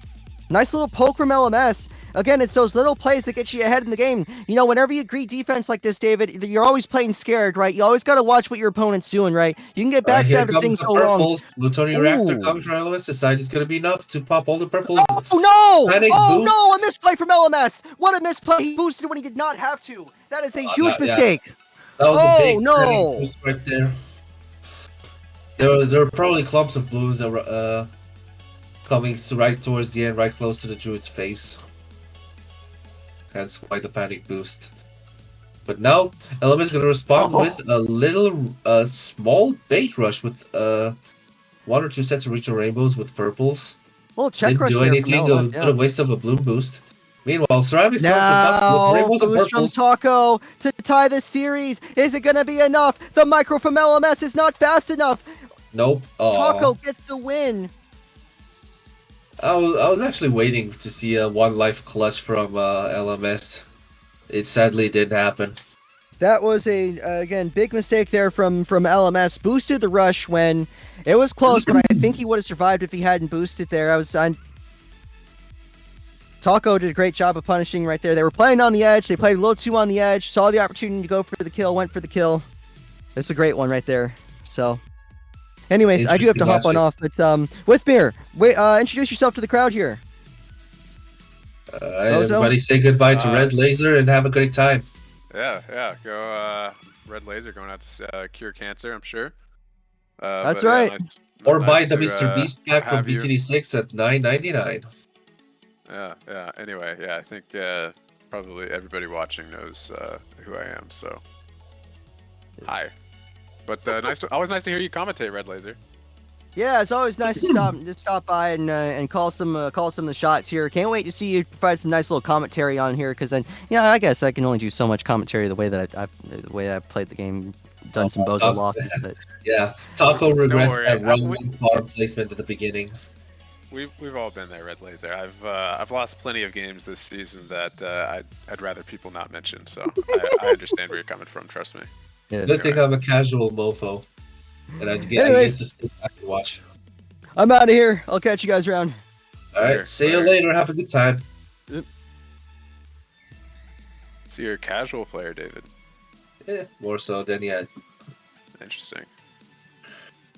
It doesn't stop me from watching some high-end, high-quality, high-rank gameplay. Yeah, I guess you could. Right? Game still 3, appreciate Taco it, versus right? LMS. Also, I believe you're gonna have to swap the names around again. Oh yeah, they're on different sides. Yeah, Emil's normally on top of that. Okay, so we got the interesting map. I think Taco is probably going to go AAS here. if I had Ports to with guess. Dark Farms Factory coming from LMS. Taco, on the other hand, could go for the Monkey Ace. Yeah, AAS. So he's going ASALC sub here from Taco. So that's totally what I expect. I mean, I guess there's a chance. I guess there's a chance that Taco could go Ace Mortar Farm here, but I highly doubt that. Like, I don't think Taco's that kind of player. I think he's probably going to go ASALC sub. Yeah, the main strength when you go on this map is the ASAL with Never Miss Brew, an infamous strategy even in BTD6, with all the darts doing high end damage, especially when placed far away, so that darts all home on the same target. Yep. LMS coming in with a little sharp shots crossbow and a spike pole. Taco getting 2 double ace action going on. Round 3 starts, a group loose coming from LMS's side. Yeah, that's interesting that LMS is sending this kind of layered stuff here because he's going farm. So it's, and Taco's definitely going eco now. We know he's sending group blues.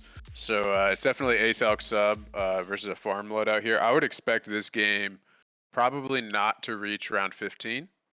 If I had to guess, I think LMS is probably going to be pretty aggressive, like round 13. Region Rainbow's ASALC will struggle here. We'll see how much Taco ecos, and if he over ecos, I expect LMS to not let the game get very late. LMS whiffs with the Spike Factory. All those fast balloons aren't kidding around. Yeah. Meanwhile, a 1-0-0 farm coming from LMS. Taco's gonna hopefully prepare for a Never Miss Ace later. Soon here on round 5. Yeah, we'll see if he goes for it here on Ace round White 5. It looks like he's from going for LMS, it. and Yeah. here it is. Never miss targeting. Yeah, some players opt to go for it on the beginning of round 5 here and just go with the 0-0-3 ace, which is what Taco did.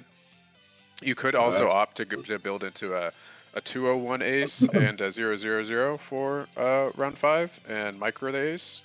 I don't think this is going to do very Taco much coming with a little boost. It is actually doing quite a lot. That actually was a lot of damage. That was a lot more than I thought it was. Yeah. Interesting. Greens and coupled in with whites was pretty big deal actually. Crossbow with razor sharp shots. Meanwhile, Spike Bolt recoiling off of that metal barrel, re-hitting the same balloons again. Yeah, LMS is he likes to run a lot of interesting strategies. It's where he's comfortable, so we see an interesting one from him here. I don't have that much concern. I think he'll build up some more defense here, and he should be fine for these eco rounds.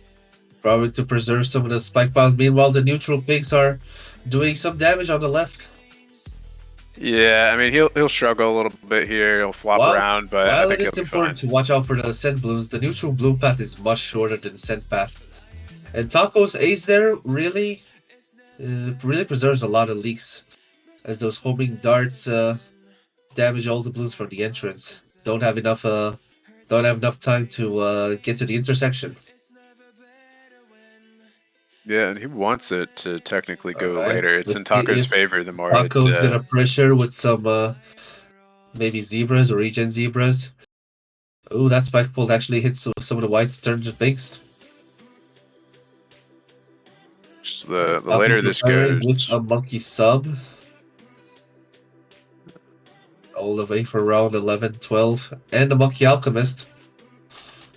It's interesting that LMS didn't send any leads. He's realizing it now in round 11 that he should have sent leads to force the AMD. But a little late, but he got him out.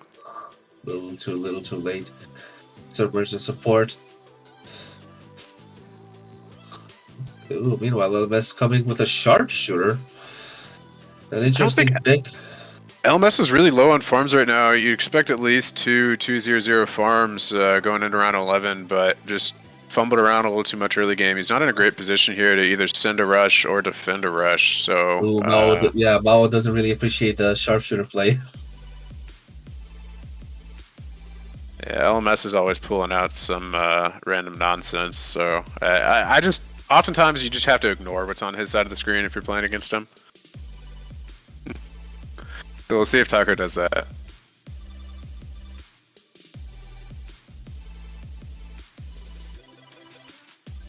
Pretty passive game overall. A little bit of pressure coming from Taco. Ceramics with some rainbows.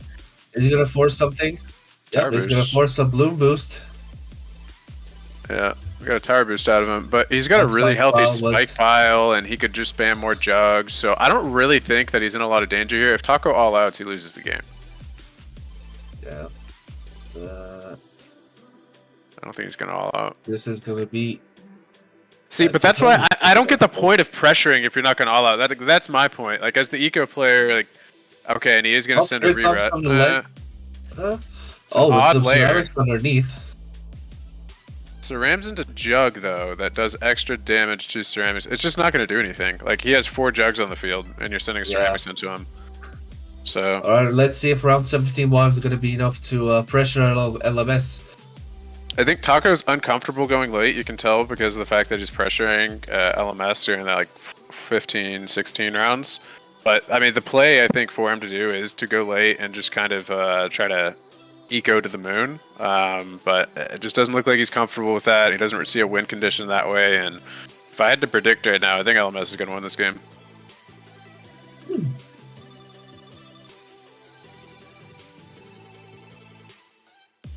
See, LMS is actually ecoing harder than the eco player right now, which is interesting because Taco is sending yellows with a banana plantation.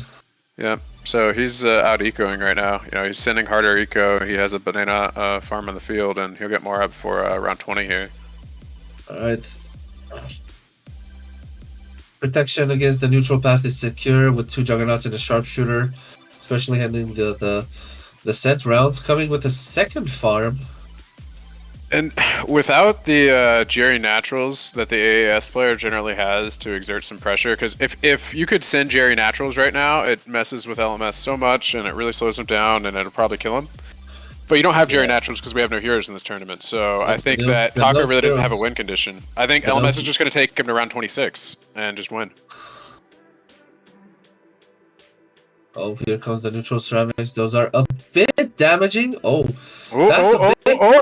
The naturals! I was just talking about the Jerry Naturals, and he did die to the naturals. Taco takes the game. How many ceramics was that? Like 6 or 8? Because that was too many ceramics for the Pierce to handle. There's no way. That's what I was about to say. You have to be careful with the send rushes. The shorter neutral path is also deadly, especially with round 19 ceramics. Wait, so is that Taco moving on to the finals? Is that it? I feel like so, yeah. That's crazy. That's a huge upset. Yeah. That's Taco versus LMS. Taco 2-0. I really thought it was gonna go like past round 19, but no, those ceramics were coming out the left field.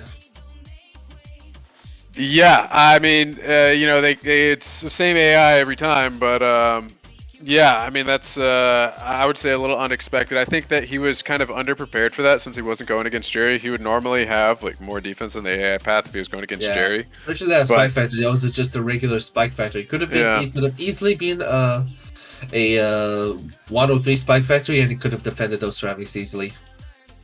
Yeah. And then again, round 20 neutral Moab is also scary because you have all those scent balloons blocking Pierce from the sharpshooter and such. Yeah, that's like round 20. Higher health Moab sneak bypass your defenses as fast as spikes. You're gonna have to either boost or build more towers, or both at the same time. The 3 strongest rushes I would say on ports are layering some zebras at round 19 with the end of round 19 ceramic AI. B, another really strong rush is ecoing Zebras round 20 with the AI Moab. And then C, another really strong rush is round 21 with the ridiculous Jerry Naturals round 21. Just, ecoing rainbows or something with that. And all of those the top rushes. choices involving Yeah. round 20 neutral Moab. Yeah. Roll 19, 20, and 21. The AI is just so crazy on port. So, anyway. Oh boy. What a crazy game to end the semifinals. While we're moving to the finals, Taco versus Mawo, the two top picks. Well, not the two top picks. I think Taco is definitely an upset in here. I think LMS would have been the top I think pick. Laser said something about Taco or Mawo being one of the finalists or winning the tournament. Yeah. I think Mao is the second seed. I think LMS was the first seed, and it looks like Taco's fifth. So yeah. In the meantime, good run. A little mission to remind people of this little interesting event that you pulled us out of left field with Mr. Beast and his recent video of defending a yacht. There's a little special reward when you log in BT6 for the next 30 days. You get a small bunch of monkey money, some dark insta monkeys, a bunch of powers, and a little avatar referenced in the video. And looks like we're getting into the game Sneaking in here. that purchase worth $25 for just $9.99, some tier 5 insta monkeys, a Mr. Beast avatar, a cool yacht banner, and some handy powers. Alright, intermission over as we're going to round 1 with Taco versus Mawo. With the scores being completely wrong, as both players set up 1-2-0 attack shooters. Yep, it looks like it might be a mirror. If I had to guess, it'd probably be either it's going to be a mirror, or as we've Wiz. seen earlier today with Red Laser, it's going to be Tech Farm Wisdom versus Tech Farm Mortar, but we'll see. And I definitely think that I like Mortar. Emil got to change that 2 to a 0. Emil got to change that 2 to a 0, I repeat. That's interesting. Taco decides to go for the little more defense with getting that 1-3-0. And then Mao just went straight up with the more conventional 2-2-0. But I don't know if it will or will not defend without a hero, I guess is the thing about the tack upgrades. We'll see. If it defends, then Mao's ahead a little bit. Just with less money on defense. It looks like he's doing fine, so it's a good play just to still go for that even without a hero. Alright. Round 4 incoming. Space Pinks coming in. Mao coming with that sinister Prince of Darkness little emote. Yeah, and you see he's kind of ahead. He got his 1-0-0 farm up a couple eco boosts earlier, so he's definitely a bit ahead. He does opt to chop his eco a bit to go ahead and lock in the blade shooter. I think, in my personal opinion, with no Jerry natural camos coming in, I probably would have waited an eco boost there to get the blade. Gotten the farm first, then the upgrade. Yeah, or at least not chop. A few bucks ahead with their 2-0-0 banana farm. But I mean, roughly even, just kind of really minor differences in the early game. Mao's farm name, Infinite Elo Glitch. I don't know what's up with that. Again, I'm just like Elo when you're in Hollow Masters going, up and down Elo on the leaderboard. Yes. Alright, round 6, so nothing much to say except preparing for the mid-game portion of rounds 10+. Both players roughly even. Leaks. I mean, some minor differences, like, ecoing blacks here for Mao, going for slightly more eco. Okay, oh, and it is Wiz, okay. Yellows, yep. As I said, Tech Farm Mortar for Tech Farm Wiz. Okay. So, Mao is definitely up on eco, has less money on defense. No pressure coming out from Taco at all. Very passive. Yeah, no group yellows. Allowing Mao to set up the farm. Oh, actually. He waits for the farm placement, and punishes that right then. So that's pretty good timing to go boost for boost there. But I think Mao is comfortable going boost for boost. He does have a farm lead. He has an eco lead. So he has major economic advantages right now. And I think the only thing that Mao is thinking about and wanting to do right now is AFK into Balloon Chin. If he can get a Balloon Chin up, a XX5 mortar for the uninitiated, then I think he basically just wins the game. Meanwhile, wall of fire coming from Taco's side. Mao's hoped for some regen purples there to extinguish that flame earlier than expected. Yeah, he forces a waft from Taco too. Taco's playing a little fidgety. Generally, I don't see any good tack from Wiz players by waft early. I think they spam fireballs, they sell fireballs, they get tack upgrades, but waft is $1,000 bucks. I don't see. Let's see if Taco's gonna pressure Mao with some zebras and purples. Because currently there's no single player, there's no shell shock. There's currently no trifecta of mortar. Yeah, and you just boost anything. On boost, you're fine here. He'll fine. It leaks a tiny bit, but he's fine. So he's fine on boost. You always try to get them to rush you once, round 11 to round 13. Boost the first rush, then you can mail the re-rush, and then you can mortar trifecta or Roth the third rush. Alright, coming attack in the middle. Is that going to be an Blazer or is going to be a Ring of Fire? Who knows? Meanwhile, Bao is going to get the first plantation. Up to valuable bananas. Let's see if Taco is going to respond with a double plant. Choke rush. He's going heavy farms, Taco is, which I don't necessarily agree with. I mean, I guess he doesn't want to do all those trades, forcing defense, giving Mao an excuse to buy defense. But at the same time, I mean, just going really heavy farms, like, you know, he's going to have to rush Mao here at some point. So we'll see when he finally pulls the trigger. Gets double waff. Necromancer. A lot of fireballs. Try to choke the Necromancer's wall of fire with purples, but little known fact that Taco's Necromancer is feeding off of balloons that are popping within its absorption radius, so he can spawn more powerful zombies. Meanwhile, planned marketplace and a lot of balloons sent his way. He's fine on boost, depending but on a boost. Problem there is that now you only have one boost, and that makes you always a little bit uncomfortable because now Mao is in the position where, and for one thing, he needs to A-bat like another rush here, like or A-bat and mail. Okay, he's just gonna mail it. That's fine. Just a mail from there. And he might, if he gets a Moab round 17, probably. Here's gonna be attack sprayer for the sent Moab. Rebuying that blade shooter with a maelstrom that goes counterclockwise. He really doesn't want to get this A-bat, but I think that's going to be the death of him here. You just A-bat that. You just A-bat that. And he doesn't want to use that balloon boost. I mean, that tower boost, that's for sure. But the maelstrom micro is actually really putting in work. He clutched that up, but you know what? Now let's see if there's going to be any response rushes, or is going to be forcing an A-bat, as I said. Yeah. Should have gone on earlier, but I guess. Meanwhile, getting the heavy shells up. But he's floating 9K. Taco's ecoing with blacks.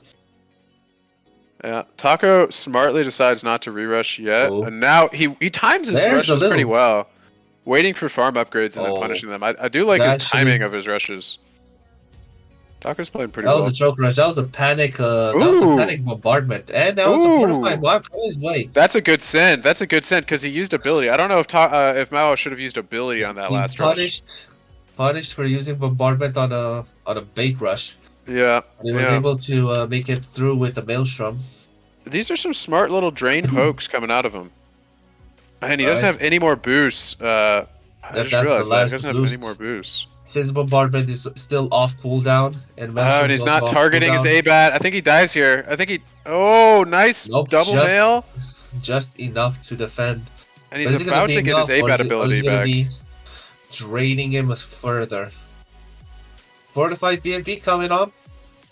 Yeah, he gets an overdrive. Probably gonna get a second. No actions against Taco.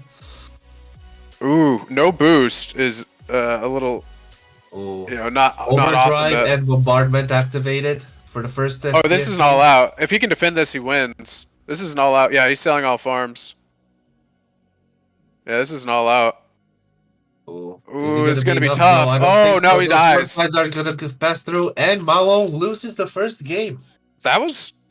I'm a little bit impressed with Taco's gameplay there. I'm not gonna lie. Like he sent extremely well-timed rushes. Like it wasn't the fanciest, it wasn't like mind-breaking, but he just saw Mao like finally, because Mao would float money, and Taco wouldn't rush, and then Mao would be like, all right, screw it, you're not gonna rush me, I'm gonna buy a farm. And then as soon as he does that, that's when Taco sends the rush and forces him to sell the farm.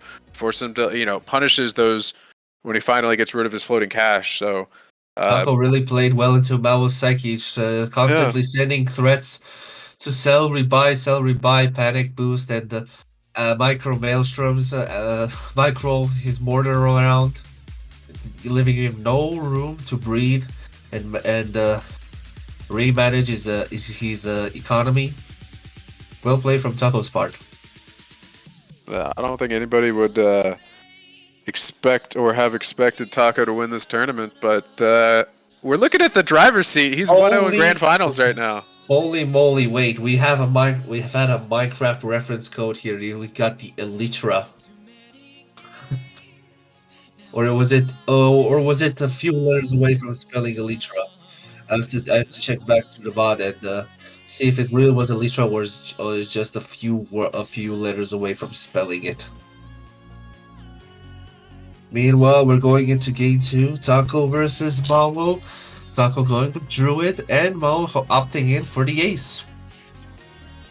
Yeah, this is, I'd say Mao's comfort pick, a little ace NG farm. And I'd say it's pretty good without a hero because it's generally a Jericho comp. And if you have a Jericho comp, then I'd say you can pretty much defend up to round 13 hero-less because Jericho does, F all for DPS. Yeah, Jericho's main purpose is just to soften some of the bloom sends, especially when it's such a strong, or catch some of the leaks going on if needed. Meanwhile, Taco's gonna purposely leak the balloons so his Heart of Vengeance is gonna function at a 100%. Mao gonna get round 2 banana farm. Yeah, and the thing about I assume Taco's running DSF here. And the thing about the DSF and AFE matchup, it's a tale almost as old as time now. It's been happening for at least probably 3 or 4 seasons. It's just the AFE wins late. You get late, especially now with the new tight rushes, but even before that, like you get around 31, 32, you get into these uncomfortable positions with DSF where first strike doesn't really scale as FBAD damage, and then also round 26 is an issue, and now the new tight rushes are an issue. So if this gets to and Taco's leaking uncomfortably low here as I'm saying this, but if this gets later than if this gets to round 22, I think Taco's cooked. Oh yeah, especially now with 14 lives coming from Taco's side. Mao was now just getting a 1-2-0 ace, preparing for that bomber ace, and possibly also planning for round 6 engineers to ease off some of the blacks. Yeah, I guess that's the one thing that's maybe a little different with not having Jericho is bomber that race, no hesitations, no great productions on banana farms. We wouldn't want to repeat with that 1 life clutch in there. Yeah, you definitely need to get that as soon as you start seeing whites. But yeah, I am interested to see because that is something that Jerry's really good at is round 6, the blacks. It helps because just the bomber ace and Jerry can kind of get all the blacks. So I guess he does need an NG for round 6. We'll see. Yeah, and even then Jericho doesn't have the double tap until much later. And Taco's not sending blacks here, which I think is a huge misplay because and then Mao punishes that by getting another farm. Hold up. Yeah, okay, no, this is bad. This is really when we bad. get to the game 3, we're gonna get some little discoveries that has been sent here in my DMs from this Mutual. Is really bad from Taco. He's losing the game right now. No, dude, you've already let Mao double 2-0 farm on you on round 7. He's just chilling with a bomber ace that can't pop blacks that much. I mean, the darts pop blacks and it does okay, but he's gonna leak and he needs more defense. Yeah, now he gets a third farm. He gets a third farm. Oh, talk about the big. This game is so over. Greed. Yeah, I feel like Mao is gonna even up the score here. So the question is, where does Taco go for his counter pick, man? Not too sure. Oh, by the way, is this best of 5 or is this best of 3? Yeah, I think the finals is BO5. Oh, he has his NG on last year. I don't like that. That can regrow farm. I like an NG on first. He might have to boost. He's holding on to it. Just a few balloons leaking there. Yeah, he's fine. And the Taco didn't want to hold it down. The sheer power of the bomb race, each bomb dealing 3 damage. Being launched instead of 4. If You Taco know, committed a little harder there. Oh, he's late on his Sexpert. He could be punished here around 11. Oh, Taco sees the opportunity. He has to boost. And- He has to boost. Does he? I think he lives on boost. I think he lives on boost. He might. No, he's Oh, Rico that's farming. He not- got his Sexpert way too late. Jeez! uh, No way! He had that game in the bag. He just not greedy even too with much the his boost, farms. those limited pierce darts are not enough to pierce through every single black and zebra balloon, ensuring that Bomb Race is cleaning the rest. Yeah, the issue is that he just got his Sexpert. He was like $200 short on his Sexpert my God. on round 10. Alright, so intriguing news coming right now from the BTD6 subreddit is that the new Mr. Beast map, Protect the Yacht, that's exclusive to the Mr. Beast quest in the event, can be played in co-op and challenge editor. That's wild. That's really wild. And I think you can also play it against bosses. But more on that later. Or maybe never. Yeah, there's Well, really while wild there's- stuff going on with The recent- advertising campaign. Yeah, but the recent Mr. Beast events unveiling something better. Well, I guess I know what I'm gonna do. Later on, I'm gonna blackboard the new map on Nice. co-op.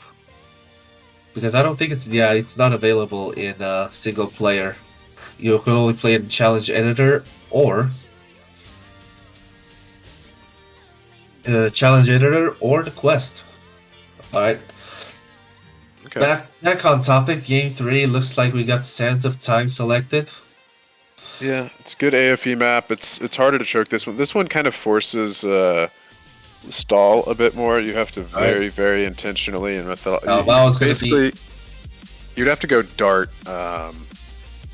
Taco wouldn't. I don't think Taco's a dart player. He'd have to go dart if you wanted to try to anti-stall this. So it's going to give Mao a little bit more leeway to hopefully get past, those pesky first Something 11 like rounds. All right, a game little bit more 3 time. Tournament point for Taco 2-0. If Taco wins this game, he's gonna be the champion for this Popology Weekly. Going Dartling. That's an interesting choice. I Darling don't think it's a versus good one. Ace. Unless it's gonna be something like I don't know, Darling Alk. I feel like it's gonna be something like Darling Alk Super Monkey. Though I may be wrong about it.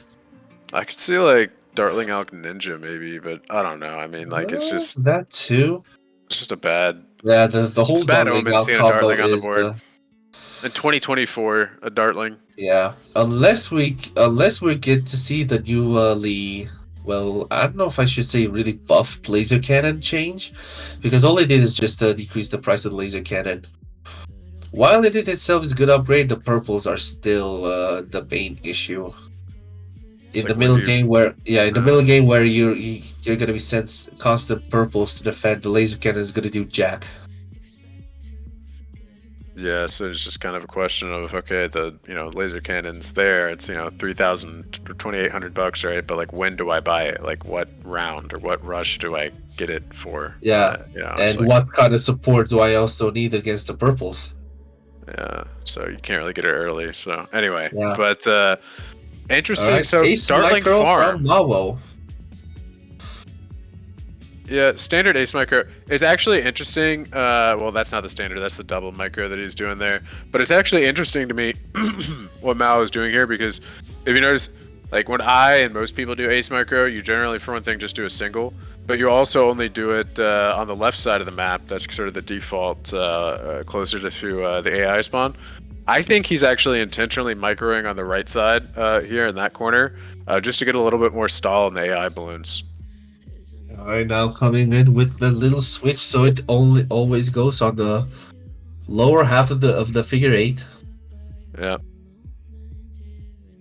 And getting a little too fancy with it right now, I would reckon. You can actually zero leak to whites with no micro. Fun fact, you just keep your ace on figure 8 here, and then you don't touch the microing or targeting at all, and then you full defend whites. Yeah, so. I guess Mao is just is acting extra cautiously because, as I said earlier, it's tournament point for Taco, and if Mao is not careful with his defenses and he doesn't. Oh my god, Taco's not sending blacks again. Are you kidding me? Yeah, that's. Oh my gosh. I don't know if it's really a stylized choice for the player. I mean, I'm all for the debate of sending whites or blacks, and I tend to be on the side of whites. Like, let me get a little bit more farm upgrades. Let me send a little bit more pressure. Like, let me send whites because whites are just a little bit less throughput than blacks, with slightly better efficiency and slightly lower throughput. So it's like most people, the Nagiases and the really strong players do tend to go for blacks. And so I get that, and I that debate, whatever. But when you have an opponent who's weak to black economy and has to buy more defense, like that's when you have to send blacks there. There's no debate. This time I was going to be cautious and tries to get that Century Expert as soon as possible. Looks like Mao's Ace Micro is clearly come to a little end or a brief pause. And it's while we're interesting getting to me. 10. Yeah, that there's no region zebras being sent by Mao here because I think Taco is super weak to it, especially on this map. It regress farms a lot with that bend and that triangle. So meanwhile, getting that Century Expert, we're getting some boom energies and crushing sentries on the board. Maybe hoping let's get for the a lens full out this sentry. time. And Taco Good. gets high rocket pods. What? He changed his Hydra spot. I guess he wanted it a little slightly closer. That was super weird. That he just sold all of his Dartlings on the board there, but lost a little bit of money. I guess he didn't like his placements. Okay. I guess consistency is a bit of a key when it comes to playing matches like this. Yeah. And it's a big question here of what does Taco have as his third tower? Because if it's Alk, you don't really want to pressure him on round 13. But if it's anything except for Alk or like Tac, then you have to pressure him. Yeah. I feel like it's gonna be Super Monkey because why else would you go Darling Farm? Yeah, so that's all why right. Here comes a little rush from Taco.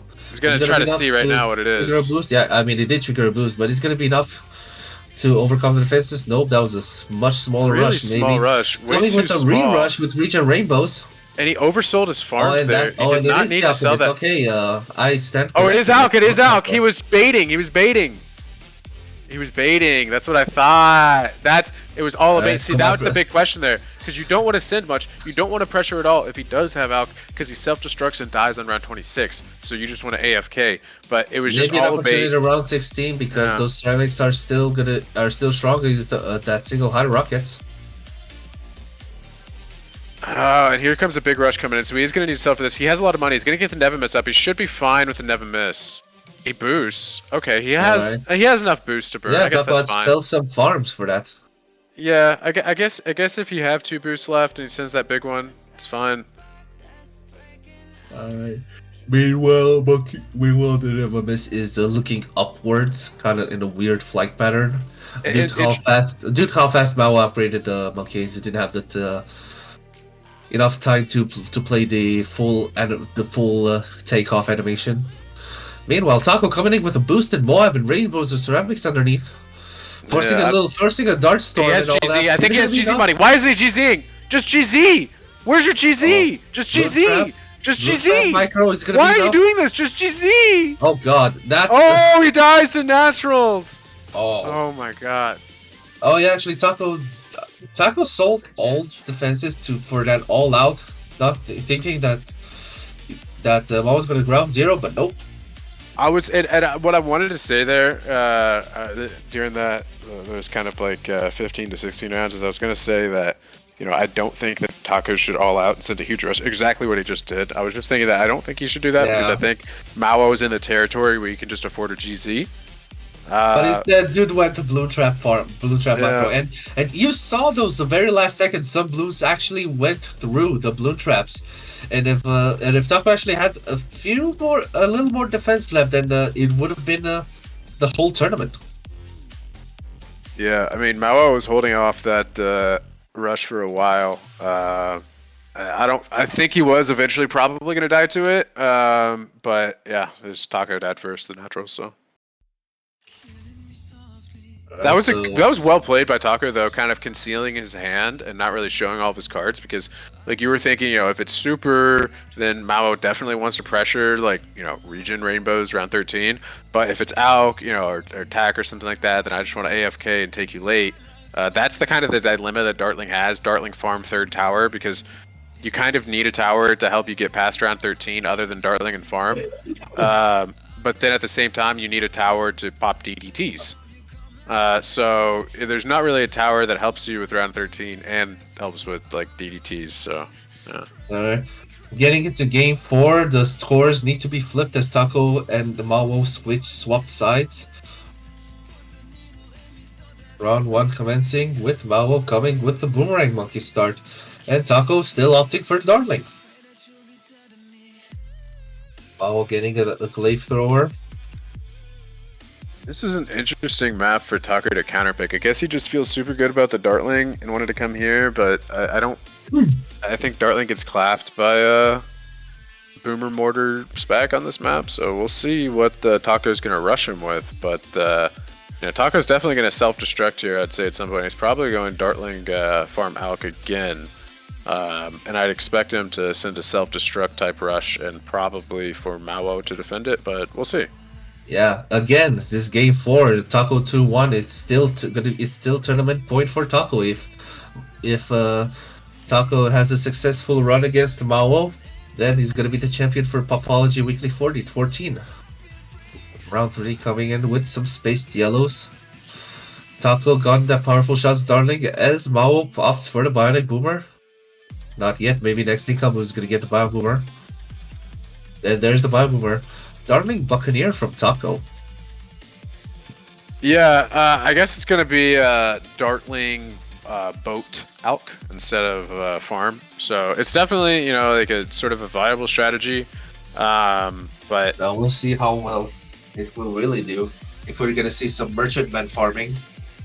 yeah, ideally he wants to get his merchantman up before round 7 starts, so at the very end of round 6. That's going to be a critical thing to see here because and this is sort of medium-ish to not that much stall. Taco definitely wants to stall out these early game rounds. I don't know if he knows that. He's popping the AI a little bit too quickly there, I think, on round 5, end of round 4, going into round 5. He needs to get as much stall as he can in order to try to get this merchant before the start of round 7, and if I had to guess right now, he's probably not going to afford it. But without a hero, maybe he has the extra money since he doesn't have money invested in a hero. Maybe it's going to be easier to afford a merchant. Round 5 and no Spy Factory play from Mao to prevent some more leaks. Except right now, I think Mao is first timing the right opportunity to place the Spike Factory.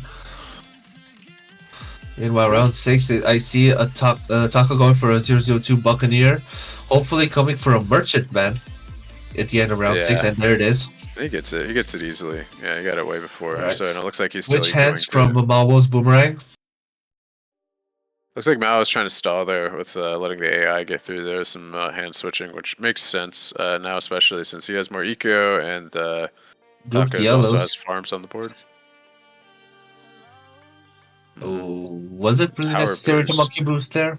Yeah, I mean, he was gonna fall behind. I think he maybe could have gone for the 020 on the bottom Dartling, and I don't know. I mean, it's Dartling's gonna be a high rockets with accuracy. Yeah. But the boat, the good thing about Dartling Boat Alk versus Dartling Farm Alk is the boat actually does a pretty significant amount of DPS to things like round 7 yellows to help you out and have to boost less to them. Especially when you can micro the middle path Monkey Pirates against Moab. Even having it against near a favorite trade, you're still losing money over time, but not as much when it's 70% sell back and compared to 80%. Space Zebras coming from Bao, pressuring Taco. Second Dartling getting to faster barrel spin, probably preparing for a high rocket soon enough. Yeah, it's interesting that Taco decided to send pressure Mao's way there as well with some region zebras that didn't do anything. The Mortar Monkey preparing for the camos, leads coming from Taco's side as Taco gets the Hydra Rockets. Yeah, we'll see what he wants to rush. I think Mao is once again in a very comfortable position. But I've said that before, and then Taco's won the game, so we'll see how it works out. And that's interesting. No space rainbows from either. Yeah, and Mao decides to pre-buy the Sigma Flare without even having it forced, so that's interesting. He's playing a Probably little for bit the scared. better. Oh, here comes the ceramics and rainbows. Mao forced to get up more glaives. Okay, that's good. That's good. I like that. Just immediate sell into more glaze. He knows he's fine. Now he's ecoing too. That's how confident he is. I mean, he has a Especially lot of with defense tournament up. point in the Taco's favor. You really need to that extra defense to ensure yourself that you get an extra chance for a game 5 and probably a reverse sweep from Mao's part. Yeah, that was just a really bad sequence of events for Taco. Now he doesn't have much money. He doesn't have much defense on the board. He doesn't have much farms. I think, yep. Mao, I think, is now going to prepare for a round 16, round 17 spiked ball factory. Yeah, that's one of the big reasons why you go SPAC. Oh no, it's going long too. life spikes instead. Yeah, it's so late that the smart spikes boost didn't get extended to 5 seconds. Yeah, it's pretty OP with how they've rebalanced Spike Factory a few times in this game right now, that bottom path. So, yeah. I mean, that's one of the main reasons you run SPAC with this, and I was wondering when Mao was going to rebuild that SPAC that he sold. And I think he should actually honestly like sell the Bionic for more SPAC, in my opinion. Round 16 so long that the Mao got enough money for deadly spikes. Now let's see if round 17 Taco's going to respond with a Moab and following with some balloons underneath. But yeah, that's one of the big strengths about SPAC here is that you kind of cover Boomer's weakness of these Moab rushes. Oh, actually, 2 spaced the Moabs as 2 Bionic Boomers handle the... It should be fine. Oh, he's sending a lot, though. He's sending a lot, though. Those yeah, spikes he's going to need a T-charge. Good. You have to get a turbocharge. You have to sell Spike Factory for a turbocharge. And he's probably going to need a constantly sending spaced Moabs. That's a lot of spaced Moabs.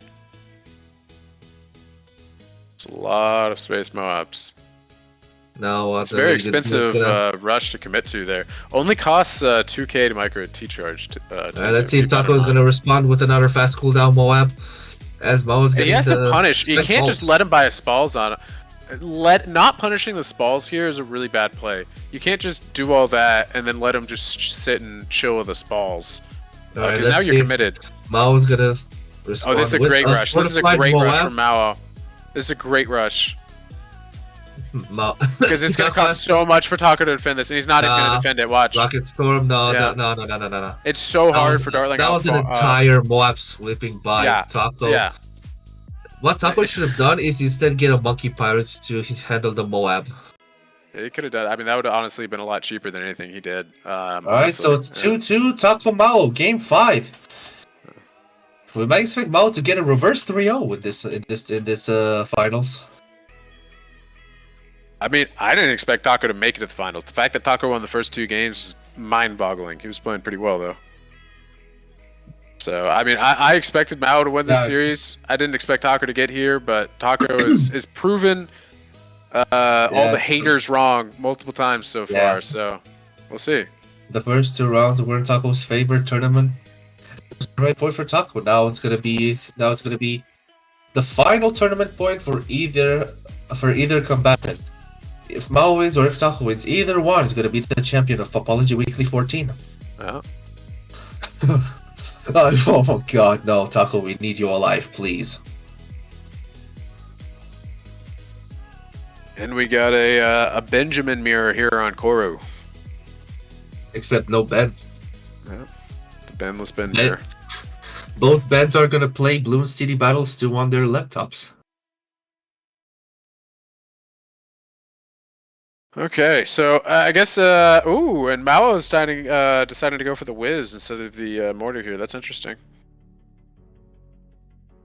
So it might be a mirror then, because I think Taco pulled out the attack farm Wiz earlier. It looks like it's going to be another attack farm mirror. Maybe attack farm Wiz versus attack farm Mortar again, as we saw in game 1. I think it'll probably be a Wiz mirror, but we'll see. Either way, this is going to be the most intense finals we're going to have. Yeah, so we'll see. We'll see. I think. Looks like they decided to go mirror. Okay. Mirror. I like a mirror for a finals.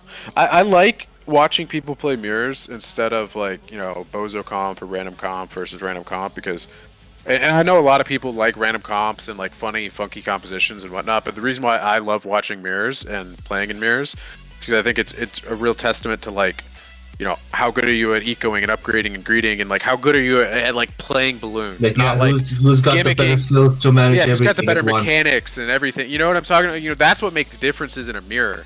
Yep. Versus like, oh, I'm just gonna have a better composition than you and win on the tower select screen. It's kind of boring. It's like rock paper scissors versus like actually playing the game. You know? Rock paper scissors with a gun. Yeah. Alright, round 4 pings. No.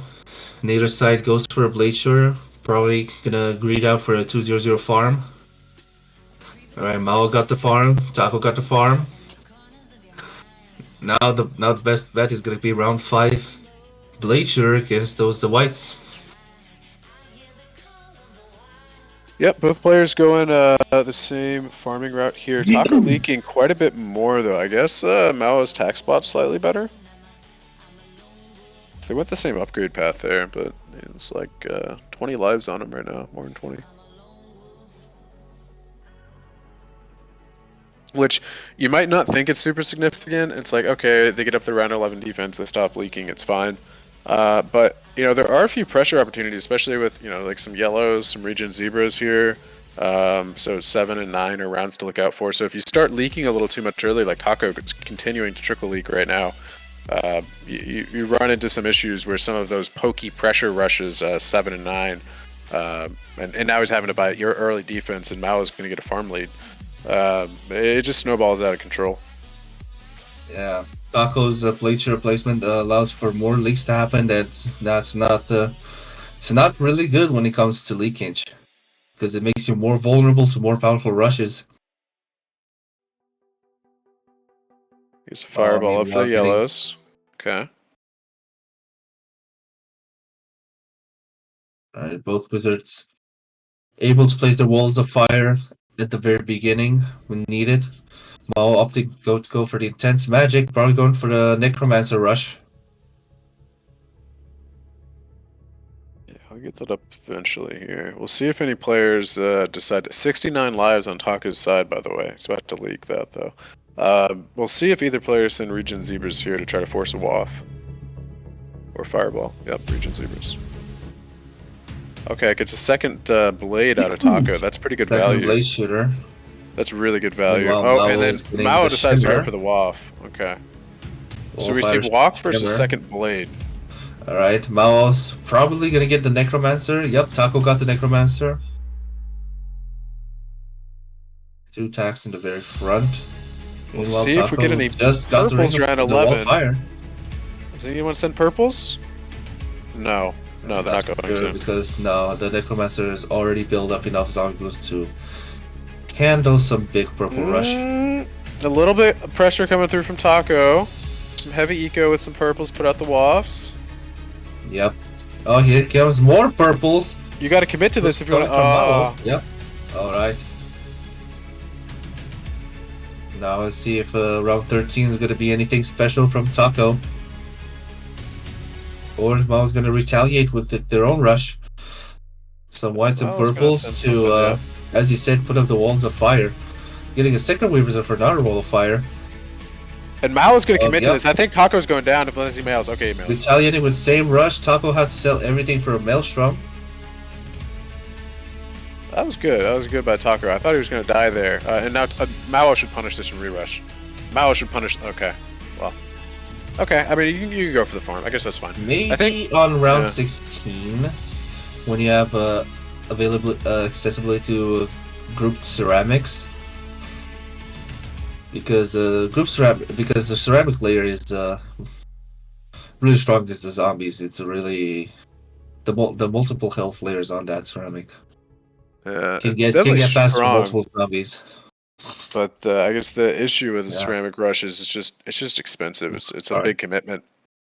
So if it doesn't work and they just mail it, preparing the tack shooters for a potential Moab. Both players are ready for round 17. Yep. Oh, okay. Oh, Mao sending in the little rush. And he kept on sending. No, that was Taco sending. Yeah, sending in Taco. there. He kept on sending even into. Oh, the both pre-bought coming in mail. with the Moab. Meanwhile, Is this gonna get Mao the is gonna ceramics send out of the Moab Maelstrom with though? I guess. counterclockwise. Is it gonna be enough? No, I think it's gonna sell for another Maelstrom. More. Ooh. Oh, yep, that was actually so close. Yep, Taco coming in with the Wow, I was devious like- Prince of Darkness, probably coming in with a rerush. Trying to Defo for take sure. Oh, advantage of the pre-buys boost now. overdrive. Come on, bro. Oh, Pre-bought and overdrive. Taco sends anyway. all right. Let's see if he's gonna get a Maelstrom up for the ceramics, and that was a do. Now, probably Pre-buying and is overdrive is Taco gonna criminal behavior. keep pressuring? Criminal behavior. Mao counterplays with the Moab and He needs to purples. mail this for sure. Maelstrom. Mail. might go. Hello. Okay. Maybe just desync. I don't know. Yeah. We He saw stole his those overdrive? Oh, You can't that's sell a your bad overdrive, move. sir. That's a bad move there. Sir, he's Alright, gonna need the fortified Phoenix, Lathan sir. back. He needs another waff. Oh, the This is a LEDs. Maelstrom. Oh, did the LEDs all get popped? The F LEDs? Maelstrom was enough to handle the. I was worried about the F LEDs there. Now let's wonder if both of the players are gonna send an FPFB towards each other. For sure. Yeah, they're spamming it. Looks like there's gonna be a delay on Mao's side, as probably Taco's gonna be up. Oh, actually, Yeah, were they sent both at the same time. spammed it. They both spam clicked it. Alright, now what's gonna be the advantage? The advantage is that Needs a Taco Phoenix. balloon Needs a boosted Phoenix. is- Needs a Phoenix. Is it gonna be a Phoenix? Phoenix and Maelstrom. Maybe Phoenix and Maelstrom. Oh, on and Mao's Mail. Oh, the side. Phoenix is gonna choke. The Phoenix is definitely gonna choke. Oh, Taco no. wins. Oh god. Yep. All those fortified ceramics went through. The Maelstrom was useless, and the Taco prevented Mao's reverse 3-0. Phoenix Garage on that become map. the weekly 14 champion. Phoenix Garage on that map. Buff Wizard. Oh my gosh. Wow. I don't know about okay. Buff Wizard. We're gonna have update 3.4 teaser coming up in this Friday. Actually, maybe this Friday or on Saturday when YouTubers getting a little early access to the update if there's gonna be anything special. But yeah, GG's, congrats to Mao and Taco for putting up a good show all the way towards the Game 5 final. Yeah. They almost- Taco managing to dodge the reverse sweep. Barely Yeah. by the skin of his teeth. Barely. The first 2 rounds were promising for Taco until Until the third and until fourth the rounds massacre happened. from Mao. Yeah, and then anyway. But yeah, Taco, congratulations. I don't think anyone expected you to win, but came out with a win with no heroes turn, which that's pretty cool. Nice. Well, GG's, that's though. I guess that's a wrap. So been a pleasure. I liked kind of hopping in and taking in for Mr. Red Laserbeam, and hope maybe David you get into some competitive balloons here at some point. Maybe I'll see Or if my just- mentality is gonna allow me to do so.